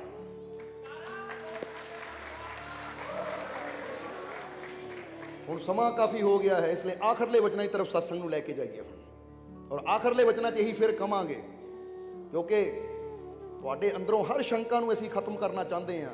ਤੁਹਾਡੇ ਅੰਦਰ ਵਿਸ਼ਵਾਸ ਨੂੰ ਇਦਾਂ ਕੁੱਟ ਕੇ ਭਰ ਦੇਣਾ ਚਾਹੁੰਦੇ ਹਾਂ ਨਾ। ਫਿਕਰ ਨਾ ਕਰੋ, ਉੱਦਾਂ ਨਹੀਂ ਕੁੱਟਣਾ। ਇਹ ਨਾ ਸੋਚੋ ਹੁਣ ਕੁੱਟ ਕੇ ਪਹਿਲਾਂ ਕਮਰੇ 'ਚ ਲਿਆਓ, ਕੁੱਟੋ ਤਾਂ ਫੇਰ ਭਰੋ। ਇਦਾਂ ਨਹੀਂ। ਜਿੱਦਾਂ ਕਹਿੰਦਾ ਕੂਟ ਕੇ ਅੰਦਰ, ਜਿੱਦਾਂ ਬੰਦਾ ਕਦੀ ਦੇਖਿਆ ਨਾ, ਬੰਦੇ ਨੇ ਕਿਤੇ ਬਾਹਰ ਨੂੰ ਜਾਣਾ ਹੋਵੇ ਤਾਂ ਟੈਚੀ ਕਿੱਦਾਂ ਤੁੰਦਾ ਹੈ, ਗੋਡੇ ਰੱਖ ਕੇ ਬੰਦ ਕਰਨਾ ਪੈਂਦਾ, ਕਹਿੰਦੇ ਐਨ ਭਰ ਲਿਆ ਪੂਰੀ ਤਰ੍ਹਾਂ, ਜਿੱਪ ਵੀ ਟੁੱਟਣ ਨੂੰ ਫਿਰਦੀ ਹੈ। ਇਸ ਤਰ੍ਹਾਂ ਤੁਹਾਡੇ ਅੰਦਰ ਇਦਾਂ ਦਾ ਪ੍ਰੇਮ ਭਰਨਾ ਹੈ, ਇਦਾਂ ਦਾ ਵਿਸ਼ਵਾਸ ਭਰ ਦੇਣਾ ਹੈ ਕਿ ਤੁਸੀਂ ਜਿੱਧਰ ਚਲੇ ਜਾਓ ਨਾ, ਹਰ ਕਦਮ ਤੇ ਮਾਲਿਕ ਦੀਆਂ ਰਹਿਮਤਾਂ ਦਾ ਆਨੰਦ ਮਾਣੋ। ਲੋਕੀ ਕਹਿਣ ਕਿੱਥੇ ਆ ਮਾਲਿਕ ਦੀ ਰਹਿਮਤ, ਤਾਂ ਤੁਸੀਂ ਕਹੋ ਉਹ ਮੈਂ ਪ੍ਰੇਮ ਨਾਲ ਇੰਨਾ ਭਰਿਆ, ਵਿਸ਼ਵਾਸ ਨਾਲ ਭਰਿਆ, ਮੈਂ ਤਾਂ ਜਿੱਧਰ ਦੇਖਦਾ ਮੈਨੂੰ ਉਹਦੀ ਰਹਿਮਤ ਹੀ ਨਜ਼ਰ ਆਉਂਦੀ ਹੈ, ਉਸ ਤੋਂ ਸਿਵਾ ਹੈ ਹੀ ਕੁਛ ਨਹੀਂ। ਕਿਉਂਕਿ ਜਿਹਦੀ ਅੱਖ ਖੁੱਲੀ ਹੋਵੇ ਨਜ਼ਰ ਵੀ ਤਾਂ ਉਹ ਨਹੀਂ ਆਉਣਾ ਹੈ। ਹੁਣ ਜਿਹੜੇ ਅੱਖਾਂ ਹੀ ਬੰਦ ਕਰਕੇ ਤੁਰਿਆ ਹੋਵੇ ਕਿੱਥੇ ਹੈ ਉਹ ਭਾਈ? ਉਹ ਤਾਂ ਹਰ ਜਗ੍ਹਾ, ਤੂੰ ਹੀ ਅੱਖਾਂ ਖੋਲ ਲੈ। ਸਮਝਦੇ ਹੋ ਕਿ ਨਹੀਂ? ਇਸ ਲਈ ਮਹਿਸੂਸ ਕਰੋ, ਮੇਰਾ ਰੋਮ ਰੋਮ ਪ੍ਰੇਮ ਨਾਲ ਭਰਪੂਰ ਹੈ। ਮੇਰਾ ਰੋਮ ਰੋਮ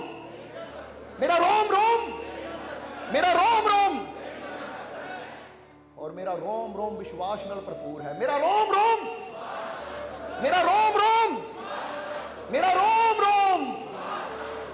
ਮੈਨੂੰ ਆਪਣੇ ਮਾਲਿਕ ਤੇ ਪੂਰਾ,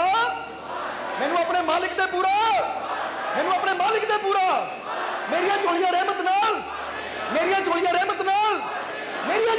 ਨਾਲ ਤਾਂ ਵਾਕਈ ਜਿਹੜਾ ਵਿਸ਼ਵਾਸ ਰੱਖਦਾ ਭਰ ਵੀ ਜਾਂਦੀਆਂ ਫਿਰ। ਇਸ ਲਈ ਅੱਜ ਇਹ ਵਿਸ਼ਵਾਸ ਰੱਖਣਾ ਹੈ। ਔਰ ਫੇਰ ਕਵਾਂਗੇ, ਇਹ ਵਿਸ਼ਵਾਸ ਜਾਂ ਪ੍ਰੇਮ ਇਦਾਂ ਤਾਂ ਨਹੀਂ ਹੋਣਾ ਚਾਹੀਦਾ ਕਿ ਮਾੜੀ ਹਵਾ ਦੇਖੀ ਦੁੱਖਾਂ ਦੀ ਤਾਂ ਉੱਤਰ ਜਾਵੇ ਰੰਗ, ਬਲਕਿ ਇਹ ਕਹੋ ਇੰਨਾ ਪ੍ਰੇਮ ਹੈ ਕਿ ਹੁਣ ਮੇਰੀ ਚਮੜੀ ਵੀ ਉਤਾਰ ਲਓ। ਤੁਸੀਂ ਚਮੜੀ ਜੁਦਾ ਕਰ ਸਕਦੇ ਹੋ ਮੇਰੇ ਤਨ ਤੋਂ, ਤੁਸੀਂ ਮੇਰੀ ਆਤਮਾ ਨੂੰ ਜੁਦਾ ਕਰ ਸਕਦੇ ਹੋ ਮੇਰੇ ਸਰੀਰ ਤੋਂ, ਪਰ ਮੇਰੇ ਦਿਲ ਤੋਂ ਮੇਰੇ ਮਾਲਿਕ ਨੂੰ ਦੂਰ ਨਹੀਂ ਕਰ ਸਕਦੇ, ਮੇਰੇ ਮੁਰਸ਼ਿਦ ਨੂੰ ਦੂਰ ਨਹੀਂ ਕਰ ਸਕਦੇ। ਇੰਨਾ ਪ੍ਰੇਮ ਹੈ ਮੇਰੇ ਅੰਦਰ ਆਪਣੇ ਮਾਲਿਕ ਦਾ, ਆਪਣੇ ਮੁਰਸ਼ਿਦ ਦਾ। ਐਸਾ ਪ੍ਰੇਮ ਹੋਵੇ ਸਾਡੇ ਅੰਦਰ। ਸੋ ਹੈ ਜਾਂ ਨਹੀਂ? ਬਸ ਹੋਣਾ ਚਾਹੀਦਾ ਹੈ। ਇਹ ਜੋਸ਼, ਇਹ ਪ੍ਰੇਮ, ਇਹ ਮੁਹੱਬਤ ਇੰਨੀ ਹੋਵੇ ਕਿ ਦੁਨੀਆ ਹੈਰਾਨ ਰਹਿ ਜਾਵੇ ਕਿ ਜਿਹੜੇ ਰੱਬ ਨੂੰ ਅਸੀਂ ਹਰ ਜਗ੍ਹਾ ਲੱਭਦੇ ਸੀ, ਉਹ ਆ ਮਾਲਕਾਂ ਦੇ ਆਸ਼ਿਕ ਤਾਂ ਨਾਲ ਲੈ ਕੇ ਤੁਰੇ ਹੋਏ। ਮਜ਼ਾ ਤਾਂ ਫੇਰ ਆਉਂਦਾ ਹੈ ਨਾ, ਕਿਉਂਕਿ ਜਿੱਦਾਂ ਅਸੀਂ ਕਹੀਦਾ ਹੈ ਕਿ ਫਕੀਰੀ ਮਿਜ਼ਾਜ ਹੂੰ ਮੈਂ, अपना अंदाज सबसे जुदा रखता हूं। फकीरी मिजाज हूं मैं, अपना अंदाज सबसे जुदा रखता हूं। लोग ढूंढते हैं मंदिर मस्जिद में, मैं अपने दिल में खुदा रखता हूं। जिन्होंने लोग कोई मक्के लभ रहा, कोई मंदिर च लभ रहा, कोई तीर्थां ते लभ रहा ना, वो है रब। कोई कहते अच्छा रब देखना इत्थे आ जाओ, असीं तां इत्थे रखिया ਉਹਨੂੰ अपने, साडे तां रोम रोम मंदिर ਉਹੀ है। पर समझते हो कि नहीं? इसलिए इदां दा तुहाडा इश्क होना चाहिए है, इदां दी तुहाडी मुहब्बत होनी चाहिए है, इदां दा तुहाडा विश्वास होना चाहिए है कि ਜਿਹਨੂੰ दुनिया लभदी फिरदी है तुसीं कह सको पूरे विश्वास नाल कि ਉਹਨੂੰ ਤਾਂ मैं नाल लैके चलदा आ, हर कदम नाल मेरे नाल है। जे ਉਹਨੂੰ देखना तो मैनू देख लै, क्योंकि मेरे अंदर ਉਹੀ ਤਾਂ है। समझते हो कि नहीं? यही तो एक प्यार है। ताही तो बुल्ले शाह ने कहा कि ਜਿਹਨੂੰ मुर्शद का दीदार हो जाता है ना, वो मुर्शद दे विच ही तां रब वसदा है। देख फकरां नूं अल्लाह दा दर्श पावे, फकर अल्लाह दी है तस्वीर यारा। बोलो समझते हो कि नहीं? जिदा दसिया ना, ना समझी खाली हथ फकरां दे, इन्हां हत्थां च बड़ी तसीर यारा। जद मत्थे ते हथ रख देन फकर बदल जाती है लिखी तकदीर यारा। झोली अड्डी खड़े दर फकरां दे, कई बादशाह कई अमीर यारा। देख फकरां नूं अल्लाह दा दर्श पावे, फकर अल्लाह दी है तस्वीर यारा। जे अल्लाह नूं देखना है, खुदा नूं देखना, तो उदां दी कोई तस्वीर नहीं है। फकीरां नूं देख लै, उन्हां दा रोम रोम इन्ना नूर ना भरिया कि उहदी तां तस्वीर है, वो जींदी जागदी तस्वीर है रब दी। ਜਿਹੜਾ ਫਕੀਰਾਂ ਨੂੰ ਦੇਖ ਕੇ ਰੱਬ ਨੂੰ ਨਾ ਦੇਖ ਪਾਇਆ, ਉਹਨੂੰ ਫਿਰ ਪੱਥਰਾਂ 'ਚੋਂ ਮਿਲ ਜਾਣਾ ਹੈ। ਜਰਾ ਸੋਚੋ, ਉਹਨੂੰ ਪਾਣੀ 'ਚੋਂ ਨਜ਼ਰ ਆ ਜਾਣਾ ਹੈ। ਪਾਣੀ 'ਚ ਦੇਖੇਗਾ ਨਾ ਮੱਛੀਆਂ ਹੀ ਘੁੰਮਦੀਆਂ, ਰੱਬ ਤਾਂ ਹੈ ਹੀ ਨਹੀਂ। ਸਮਝਦੇ ਹੋ ਕਿ ਨਹੀਂ? ਕਿਉਂਕਿ ਜਿਹਨੂੰ ਜੀਂਦੇ ਜਾਗਦੇ ਮੁਰਸ਼ਦ 'ਚੋਂ ਨਾ ਮਿਲਿਆ, ਉਹਨੂੰ ਮੁਰਦਾ ਪੱਥਰਾਂ 'ਚੋਂ ਕੀ ਮਿਲਣਾ? ਬੋਲੋ ਸਮਝਦੇ ਹੋ ਕਿ ਨਹੀਂ? ਜਿਹੜਾ ਜੀਂਦੇ ਜਾਗਦੇ ਮੁਰਸ਼ਦ ਨੂੰ ਦੇਖ ਕੇ ਉਹਦੇ ਅੰਦਰਲੇ ਆਨੰਦ ਨੂੰ ਨਾ ਦੇਖ ਸਕਿਆ, ਉਹਦੇ ਅੰਦਰਲੀ ਖੁਸ਼ੀ ਨੂੰ ਨਾ ਦੇਖ ਸਕਿਆ, ਉਹਦੇ ਅੰਦਰਲੇ ਉਹ ਨੂਰ ਨੂੰ ਨਾ ਦੇਖ ਸਕਿਆ, ਉਹਨੂੰ ਪੱਥਰਾਂ ਦੀ ਮੂਰਤਾਂ 'ਚੋਂ ਕੀ ਨਜ਼ਰ ਆਉਂਦਾ? ਹੁਣ जरा सोचो, तुसी हुण फर्ज करो एक गाना भी है ना, जो बात तुझ में है तेरी तस्वीर में नहीं। हुण तुसी तस्वीर नूं लैके बह जाओ, वो मिल जाना जो जींदे जागदे मुर्शद दे कोलों मिल जाना है। जरा सोच के देखो, जो मुर्शद ने एहसास करवा देना है, जो मुर्शद नूं देख के अंदर फीलिंग उठनी है, भावना उठनी है, अंदर प्रेम दियां बिरहा दियां तरंगां उठनियां है, वो तस्वीरां 'च हो जाना है। जवाब दिओ सानूं, समझते हो कि नहीं? ਹੁਣ ਇਸੇ ਤਰ੍ਹਾਂ ਦਾ ਹੋਵੇ ਕਿ ਮਾਤਾ ਨੂੰ ਗੋਦ ਵਿੱਚ ਬੱਚੇ ਨੂੰ ਲੈ ਕੇ ਜੋ ਖੁਸ਼ੀ ਮਿਲਣੀ ਹੈ ਨਾ, ਉਹ ਕਿਸੇ ਖਿਡੌਣੇ ਨੂੰ ਲੈ ਕੇ ਜਾਂ ਕਿਸੇ ਤਸਵੀਰ ਨੂੰ ਲੈ ਕੇ ਨਹੀਂ ਮਿਲਣੀ। ਸਮਝਦੇ ਹੋ ਕਿ ਨਹੀਂ? ਇੱਕ ਪ੍ਰੇਮੀ ਨੂੰ ਆਪਣੇ ਮਹਿਬੂਬ ਨੂੰ ਕੋਲ ਬਿਠਾ ਕੇ ਜੋ ਖੁਸ਼ੀ ਮਿਲ ਜਾਣੀ ਨਾ, ਉਹਦੀ ਤਸਵੀਰ ਨਾਲ ਨਹੀਂ ਮਿਲਣੀ। ਬੋਲੋ ਸਮਝਦੇ ਹੋ ਕਿ ਨਹੀਂ? ਕਿਉਂਕਿ ਜੋ ਕਰਨਾ ਹੈ, ਜੋ ਅਹਿਸਾਸ ਹੋਣਾ ਹੈ, ਉਹ ਉਦੋਂ ਹੋਣਾ ਜਦੋਂ ਇਹ ਤਾਰ ਨਾਲ ਤਾਰ ਜੁੜਦੀ ਹੈ, ਜਦੋਂ ਅਹਿਸਾਸ ਹੁੰਦਾ ਹੈ। और यही तो फकीरां दा एक राज है कि जो फकीरां को बहते हैं तो उन्होंने को बह के खुदा मिलता है। समझते हो कि नहीं? इसलिए अपने अंदर ये विश्वास रखो, यकीन रखो, भरोसा रखो कि हर कदम ते मेरा मालिक मेरे मेरिया झोलियां रहमत नाल, बस जिहड़ा ये विश्वास रखता फिर ओहदियां झोलियां रहमत नाल भर भी जांदियां। और हुण आखिरले वचनां 'च यही कहांगे कि तुहानूं पता है कि अज 11वीं रोज़ है, फरवरी महीने का ये दूसरा 11वीं रोज़ है, यानी साल का। पर बहुत जल्दी जो कि मार्च महीना आ रहा है, 4 मार्च का भी सत्संग है दरबार से, पता ना काहदा है? याद है कि नहीं? अच्छा काहदा दस्सिओ जरा, सानूं भुल गया। हुण उदों भी पहुंचना है कि नहीं? क्योंकि 5 मार्च वाला वो दिन सी ਜਦੋਂ ਮਾਲਕ ਦੱਸਦੇ ਆ ਕਿ ਚਾਰੋਂ ਪਾਸੇ ਹੋਲੀ ਦੇ ਰੰਗਾਂ ਨੂੰ ਬਖੇਰਿਆ ਜਾ ਰਿਹਾ ਸੀ, ਤਾਂ ਤੁਸੀਂ ਜਨਮ ਲਿਆ ਸੀ। ਹੋਲੀ ਵਾਲਾ ਦਿਨ ਸੀ ਉਦੋਂ। ਜਦੋਂ ਮੰਮੀ ਜੀ ਹੁਣੀ ਦੱਸਦੇ ਆ ਕਿ ਮਾਲਕਾਂ ਨੇ ਉਸਲੇ ਤੁਹਾਨੂੰ ਗੋਚ ਲੈ ਕੇ ਕਿਹਾ ਸੀ, ਇਹ ਬੀਬੀ ਹਜ਼ੂਰ ਦੇ ਵਚਨ ਹੈ ਜੋ ਉਹ ਸਾਨੂੰ ਦੱਸਦੇ ਹੁੰਦੇ ਸੀ ਕਿ ਮਾਲਕਾਂ ਨੇ ਤੁਹਾਨੂੰ ਗੋਚ ਲੈ ਕੇ ਕਿਹਾ ਸੀ, ਇਹ ਉਹ ਹੈ ਜਿਨ੍ਹਾਂ ਸਭ ਦੀ ਜ਼ਿੰਦਗੀ 'ਚ ਖੁਸ਼ੀਆਂ ਦੇ ਰੰਗ ਭਰਨੇ ਆ। ਤਾਂ ਹੀ ਤਾਂ ਅੱਜ ਸਾਨੂੰ ਪਤਾ ਲੱਗਦਾ, ਤਾਂ ਹੀ ਤੁਹਾਨੂੰ ਕਹਿੰਦੇ ਨਹੀਂ ਹੱਸੋ, ਮੁਸਕਰਾਓ, ਨੱਚੋ, ਗਾਓ, खुश रहो हमेशा। ये मालका ने कहता सी जन्म के वेले ही सानू, ये उन्होंने फकीरां दे वचन पूरे हो रहे हैं कि ये खुशियां दे रंग भरना ये है। क्योंकि उस दिन होली का त्यौहार सी, होली सी उस दिन, ਸਮਝਦੇ ਹੋ ਕਿ ਨਹੀਂ? ਪਰ ਇਸ ਵਾਰ 5 ਦੀ ਬਜਾਏ 4 ਨੂੰ ਵੀਰਵਾਰ ਆ ਰਿਹਾ ਹੈ। ਇਸ ਕਰਕੇ ਵੀਰਵਾਰ ਨੂੰ ਕਈ ਫਰਿਆਦੀ ਜੀਵ ਆਉਂਦੇ ਹੈ, ਕਈ ਹਾਜ਼ਰੀਆਂ ਭਰਨ ਲਗਾਉਣ ਵਾਲੇ ਆਉਂਦੇ ਹੈ। ਤਾਂ ਅਸੀਂ ਸੋਚਿਆ ਕਿ 5 ਦੀ ਬਜਾਏ ਵੀਰਵਾਰ ਯਾਨੀ 4 ਨੂੰ ਹੀ ਅਸੀਂ ਤੁਹਾਡੇ 'ਚ ਰਲ ਮਿਲ ਕੇ ਖੁਸ਼ੀ ਮਨਾ ਲਈਏ, ਤਾਂ ਕਿ ਤੁਹਾਡੇ ਜੀਵਨ 'ਚ ਇਹ ਖੁਸ਼ੀਆਂ ਦੇ ਰੰਗ ਭਰ ਦਈਏ। ਫਿਰ ਅੱਛਾ ਦੱਸੋ ਕਿਹੜਾ ਕਿਹੜਾ ਪਹੁੰਚੇਗਾ? ਫਿਰ ਇੱਕ ਇੱਕ ਹੱਥ ਖੜਾ ਕਰ ਦਿਓ, ਭੁਲੇਖਾ ਜਿਹਾ ਪੈਂਦਾ ਕਿ ਦੋ ਦੋ ਹੱਥ ਖੜੇ। ਨਹੀਂ ਕੋਈ ਨਹੀਂ, ਸਾਨੂੰ ਕਦੀ ਭੁਲੇਖਾ ਨਹੀਂ ਲੱਗਦਾ, ਤਾਂ ਸਿਰਫ ਤੁਹਾਨੂੰ ਸਮਾਈਲ ਦੇਣਾ ਚਾਹੁੰਦੇ ਅਸੀਂ ਕਿ ਹੱਸੋ, ਤੁਸੀਂ ਮੁਸਕਰਾਓ, ਕਿਉਂਕਿ ਕਈ ਵਾਰ ਸਾਨੂੰ ਕਈ ਬਹਾਨੇ ਲੱਭਣੇ ਪੈਂਦੇ ਆ। ਜਿੱਦਾਂ ਹਜ਼ੂਰ ਮੁਹੰਮਦ ਬੈਠੇ ਹੋਏ ਸੀ, ਤਾਂ ਹਜ਼ੂਰ ਮੁਹੰਮਦ ਦੇ ਕੋਲ ਇੱਕ ਬਿਰਧ ਮਾਈ ਆਈ। ਬਿਰਧ ਮਾਈ ਆਈ, ਕਹਿੰਦੀ ਹਜ਼ੂਰ ਮੈਨੂੰ ਊਂਠ ਚਾਹੀਦਾ ਹੈ 2 ਦਿਨਾਂ ਵਾਸਤੇ, ਕਿ ਮੈਨੂੰ ਉਧਾਰਾ ਊਂਠ ਮਿਲ ਜਾਏਗਾ? ਤਾਂ ਹਜ਼ੂਰ ਮੁਹੰਮਦ ਨੇ ਮੁਸਕਰਾ ਕੇ ਕਿਹਾ, ਮਾਈ ਅਸੀਂ ਤੈਨੂੰ ਊਂਠ ਨਹੀਂ ਦੇਣਾ, ਊਂਠ ਦਾ ਬੱਚਾ ਦੇਣਾ ਹੈ। ਤਾਂ ਮਾਈ ਕਹਿੰਦੀ ਹਜ਼ੂਰ ਮੈਂ ਊਂਠ ਦੇ ਬੱਚੇ ਨੂੰ ਕੀ ਕਰਨਾ, ਮੈਨੂੰ ਤਾਂ ਊਂਠ ਚਾਹੀਦਾ ਹੈ। ਤਾਂ ਹਜ਼ੂਰ ਹੱਸ ਕੇ ਕਹਿਣ ਲੱਗੇ, ਮਾਈ ਹਰ ਊਂਠ ਦਾ ਬੱਚਾ ਹੀ ਹੁੰਦਾ ਹੈ, ਚਾਹੇ ਵੱਡਾ ਵੀ ਹੋ ਜਾਵੇ ਤਾਂ ਵੀ ਤਾਂ ਹੁੰਦਾ।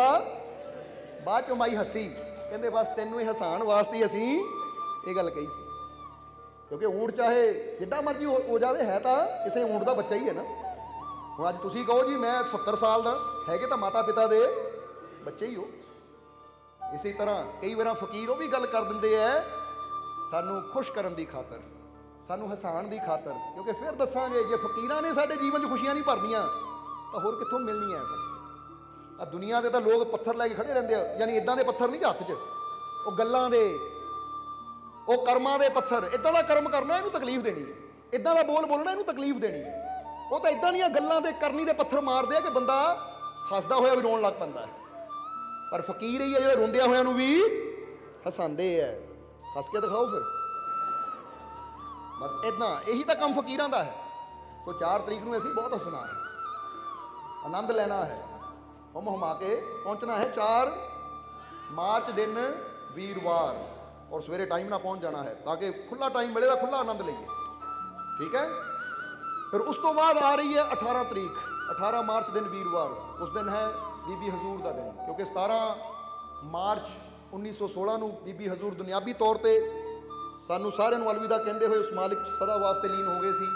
ਉਹਨਾਂ ਦਾ ਦਿਨ ਵੀ ਅਸੀਂ 18 ਮਾਰਚ ਦਿਨ ਵੀਰਵਾਰ ਨੂੰ ਮਨਾਉਣਾ ਹੈ, ਔਰ ਉਸ ਦਿਨ ਤੋਂ ਪ੍ਰਭਾਤ ਫੇਰੀਆਂ ਵੀ ਆਰੰਭ ਹੈ, ਇਸ ਲਈ ਉਦੋਂ ਵੀ ਕੋਸ਼ਿਸ਼ ਕਰਨੀ ਹੈ। ਫਿਰ ਉਸ ਤੋਂ ਬਾਅਦ ਅਗਲਾ ਜੋ ਨੈਕਸਟ ਸਭ ਤੋਂ ਬੜਾ ਦਿਨ ਆ ਰਿਹਾ ਹੈ 28 ਮਾਰਚ ਦਿਨ ਐਤਵਾਰ, ਔਰ ਉਹ ਦਿਨ ਹੈ ਸਾਡੇ ਸਭ ਦੇ ਹਜ਼ੂਰ ਪੀਰਾਂ ਨੇ ਪੀਰ ਜਨਾਬ ਦਸਤਗੀਰ ਰਹਿਮਤੁल्लाह अलैह यानी हजूर गौस ਦਾ ਮਹਾਨ ਪਵਿੱਤਰ ਪ੍ਰਗਟ ਦਿਵਸ। ਇਸ ਲਈ